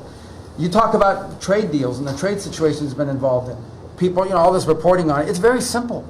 The president views the last 40 years as an era of which American workers and American farmers have been ripped off. They've been ripped off, and what he's saying is we want to have a trade with the world, but it has to be a trade in which American businesses and American workers and the products they make and what American farmers grow and produce has a fair shot to be sold around the world. On issue after issue, that's been the case. You talk about foreign aid reforms. This is not our money. This is taxpayer money. When the president has said we're going to do foreign aid, but we're going to do foreign aid for countries that are aligned with the United States and in a way that doesn't waste the taxpayers' money. Mr. President, you deserve tremendous credit for that. Many of us, the Vice President, by the way, I want to acknowledge, has played an extraordinary role in our foreign policy, and he too has been a witness to all of this as it's been occurring, and he's been a big part of it as well. You talk about NATO. The president's not against NATO. He went to NATO and basically said, look, you guys, we're paying all the money, and he got them to do the 5% commitment, which everybody said was never going to happen. It was impossible. Everything this president does is driven by the American people. Whether you don't have to agree with the actual move, but understand the motivation.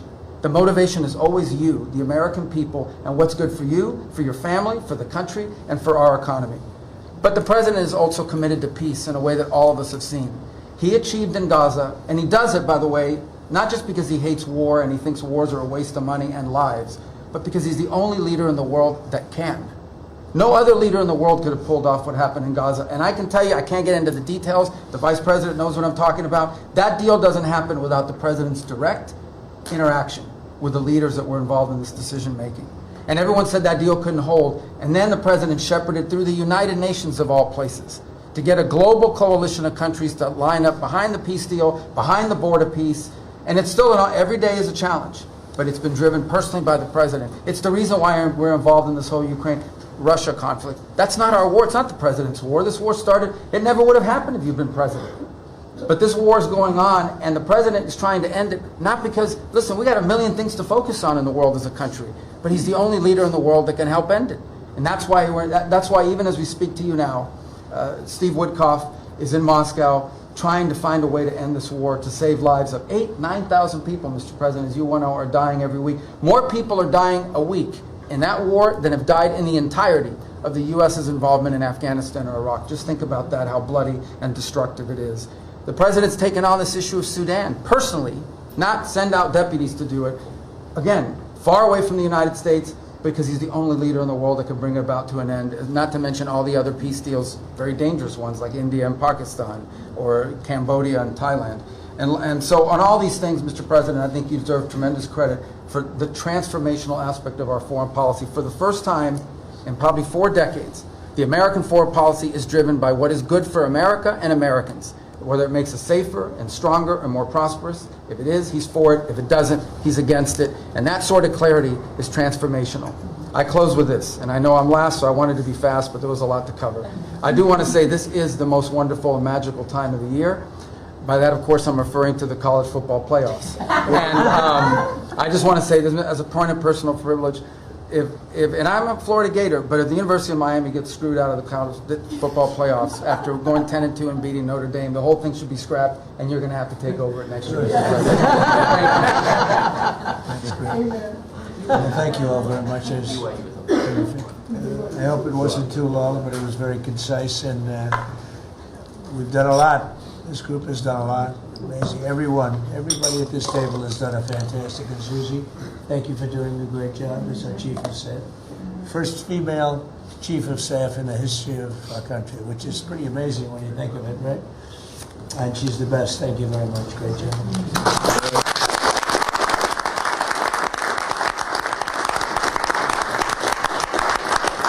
So after that, do you want to ask any questions? Mr. President, thank you so much. Mr. President, there's been a lot of speculation about who the next Fed chairman could possibly be. You said you have somebody in mind. Yeah. How many names were you given on the final list? And does that person currently work on the board of the Federal Reserve? Well, I'd say that we probably looked at 10. And Scott interviewed some people that I didn't know, but he knew. And a lot of people were involved in the process, actually, and Howard was involved. But I think we probably looked at 10, and we have it down to 1. I want to ask you about Elon Musk, if I could. You talked about Elon Musk. You had him at dinner here in the White House. Is he now back in your circle of friends? Well, I really don't know. I mean, I like Elon a lot. He was he really helped during the election with his endorsement. He felt strongly. Look, we had one problem. You know, I didn't want anybody to have to have an electric car, and he makes electric cars. And yeah, I think we get along well. You know, on affordability, Mr. President, thank you. Yeah, one more. Yeah, when you talk about affordability, is going forward, are the American people, do you believe, getting impatient with the reforms that you're making? They've talked about it's about. I think they're getting fake news from guys like you. Look, affordability is a hoax that was started by Democrats who caused the problem of pricing, and they didn't end it. Look, they lost in a landslide. We won every swing state. We won the popular vote. We won everything. You take a look at districts. It was 2,750 to 525. Because that was an affordability problem. We brought it down. Look at energy. Look at the gasoline price. That's like the simplest, and it's the biggest. Because if energy comes down, everything comes down. That's the way it works. We're going to be at 250. You said 199 in some places in the country, right? You said it. I didn't say it. And they won't check you. They'll check me. So I'd like to use your number. 199 a gallon. Unthinkable if you go back a year and a half ago. It's unthinkable.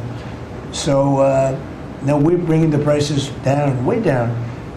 Beef is coming down now. We've done certain magic and beef is coming down. But we inherited horrible prices. We inherited really the worst inflation in history. We inherited that. When I came in, that's what he had. And we fixed inflation. And we fixed almost everything, if you want to know the truth, including 8 wars. We got 1 to go, but including 8 wars. But when they always say, I watched today where they have a race going on right now in Tennessee, and this woman goes, affordability. They're the ones that caused the problem. The prices were way high. We're bringing the prices down. But they're like scam artists. They're I call them con men and women. They come out, they say affordability, like, oh, I see price. We're going to get prices down still further. But we brought them down from the prices they cost. The reason that they had the highest inflation in the history of our country is because they had the highest prices. But we brought them down, and now we have normal inflation. Yeah, please. Mr. President, thank you so much for taking questions with your assembled cabinet. I wanted to clarify something that you had said on Sunday regarding the boat strikes near Venezuela. You had said that you didn't know if the second strike on that one boat had happened, but you wouldn't have wanted it. Now that your administration has acknowledged that it happened, do you support that second strike? And Mr. Secretary, I want to clarify something you had said in an interview back in September, I believe on Fox News. You said that you would watch that strike live on television. In real time, did you know that there were survivors after the initial strike? Well, look, all I know is this. Every boat that you see get blown up, we save 25,000 on average lives, 25,000 lives. They've been sending enough of this horrible fentanyl and other things like cocaine and other things, but fentanyl right now is the leader of the pack, to kill our entire nation. Because a little speck on the head of a pin can kill somebody. It's very dangerous stuff. I know so many people where their sons were drug addicts. They had one little sample, and they died. They died. They couldn't believe it. As far as the attack is concerned, I still haven't gotten a lot of information because I rely on Pete. But to me, it was an attack. It wasn't one strike, two strikes, three strikes. Somebody asked me a question about the second strike. I didn't know about the second strike. I didn't know anything about people. I wasn't involved in it. I knew they took out a boat. But I would say this, they had a strike. I hear the gentleman that was in charge of that is extraordinary. He's an extraordinary person. I'll let Pete speak about him. But Pete was satisfied. Pete didn't know about second attack having to do with two people. I guess Pete would have to speak to it. I can say this, I want those boats taken out. And if we have to, we'll attack on land also, just like we attack on sea. And there's very little coming in by sea. I think we've knocked out over 90% of it. There's very little, and I understand that. There's very little. We're saving hundreds of thousands of lives with those pinpoint attacks. It's an amazing thing when you see a boat going along, and a lot of the press would like to say they're not. You see the boat, they're not maybe drugs.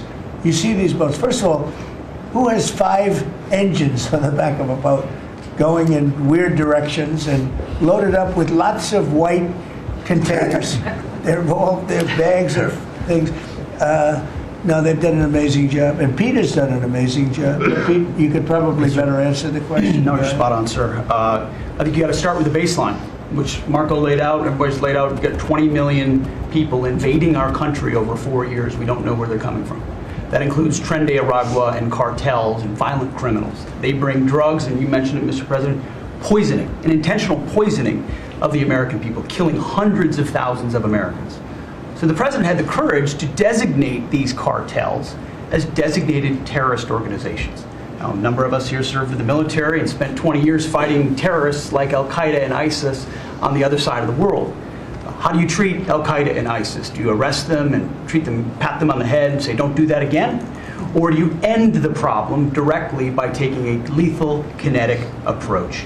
And that's the way President Trump has authorized the War Department to look at these cartels. And I wish everybody could be in the room watching our professionals like Mitch Bradley, Admiral Mitch Bradley, and others at JSOC and SOCOM and other commanders. The deliberative process, the detail, the rigorous, the intel, the legal, the evidence-based way that we're able to, with sources and methods that we can't reveal here, that make sure that every one of those drug boats is tied to a designated terrorist organization. We know who's on it, what they're doing, what they're carrying. All these white bales are not Christmas gifts from Santa. This is drugs running on 4-motor fast boats or submarines that we've also struck. No one's fishing on a submarine. And I have empowered them to make that call. Now, the first couple of strikes, as you would, as any leader would want, you want to own that responsibility. So I said, I'm going to be the one to make the call after getting all the information and make sure it's the right strike. That was September 2nd. There's a lot of intelligence that goes into that, building that case and understanding that, a lot of people providing information. I watched that first strike live. As you can imagine, at the Department of War, we got a lot of things to do. So I didn't stick around for the hour and 2 hours, whatever, where all the sensitive site exploitation digitally occurs. So I moved on to my next meeting. A couple of hours later, I learned that that commander had made which he had the complete authority to do, and by the way, Admiral Bradley made the correct decision to ultimately sink the boat and eliminate the threat. He sunk the boat, and eliminated the threat. And it was the right call. We have his back, and the American people are safer because narco-terrorists know you can't bring drugs through the water and eventually on land if necessary to the American people. We will eliminate that threat, and we're proud to do it. So you didn't see any survivors, to be clear, after that first strike? You personally? I did not personally see survivors, but I stand, because the thing was on fire. It was exploded and fire and smoke. You can't see anything. You got digital. This is called the fog of war. This is what you in the press don't understand. You sit in your air-conditioned offices or up on Capitol Hill and you nitpick and you plant fake stories in the Washington Post about kill everybody, phrases on anonymous sources not based in anything, not based in any truth at all. And then you want to throw out really irresponsible terms about American heroes, about the judgment that they made. I wrote a whole book on this topic because of what politicians and the press does to warfighters. President Trump has empowered commanders to do what is necessary, which is dark and difficult things in the dead of night on behalf of the American people. We support them, and we will stop the poisoning of the American people. And Mr. Secretary, on the second strike, you said it happened more than an hour after the first. Did I hear it correctly? I couldn't tell you the exact amount of time. Minutes, or you went off the room, is what you're saying. I already stated my answer quite clearly. So remember this, we lost last year, I think it was more than that, but you know, people don't like saying it because they always said 100,000, 115,000, numbers we've been hearing for years. So we lost last year more than 200,000 people, dead people, ruined families beyond the 200,000. And those 200,000, that family will never be the same. But these people have killed over 200,000 people, actually killed over 200,000 people last year. And those numbers are down. Those numbers are down. They're way down. And they're down because we're doing these strikes, and we're going to start doing those strikes on land too. You know, the land is much easier. It's much easier. And we know the routes they take. We know everything about them. We know where they live. We know where the bad ones live. And we're going to start that very soon too. Mr. President, thank you so much, Mr. President. You know what, when we start that, we're going to drive those numbers down so low. And then you're going to have families be able to live without the fear of their son or daughter just having a pill to have a little fun and ending up dying within a period of 60 seconds, right? No, we're not going to let that happen. We're not going to let it continue to happen. What Biden did to this country by allowing all these people, and I call them animals in many cases, I think they're animals, to come into our country and destroy our country and let all those drugs pour in. Let people just walk across the border like it was nothing. You look at them, a lot of them, you know, and you say, oh, let's not discriminate. I'm not talking about color. I'm just talking about you look into the eyes of some of these people. We're smart. And you see a killer. Come on in. Just come on in. 11,888 murderers. Many of them committed more than one murder. He allowed them into our country, totally unvetted, totally unchecked. But he also allowed drugs to come in at record numbers. And hundreds of thousands of people a year died. And we're taking those son of a bitches out, yeah. Thank you so much, Mr. President, for taking our questions. I think this is the most transparent administration I ever seen. I'm impressed by these people. I'll tell you, how strong are you? You've been holding it for 2 hours. You know, there are very few physically. There are very few people who could do that. I'm very proud of you. Whoever the hell you are, I have no idea who you are, but you're strong. Thank you, Mr. President. Mr. President, last week, militia groups in Iraq attacked the Christian region's gas field, the largest gas field, which even the U.S. companies invested in the energy sector in the Christian region. And the Christian Prime Minister requested the United States to provide them some sorts of means and defense system to defending their civilian infrastructure and U.S. investment in the Christian region. Are you willing to providing them this support? And if I had this question, tomorrow the United States is going to open and inaugurate one of the... Can you speak louder? Yeah, of course. Is that possible? You're the most gentle, beautiful voice, but you're a very gentle person. Go ahead. Just take fewer words and louder. Yeah, sure.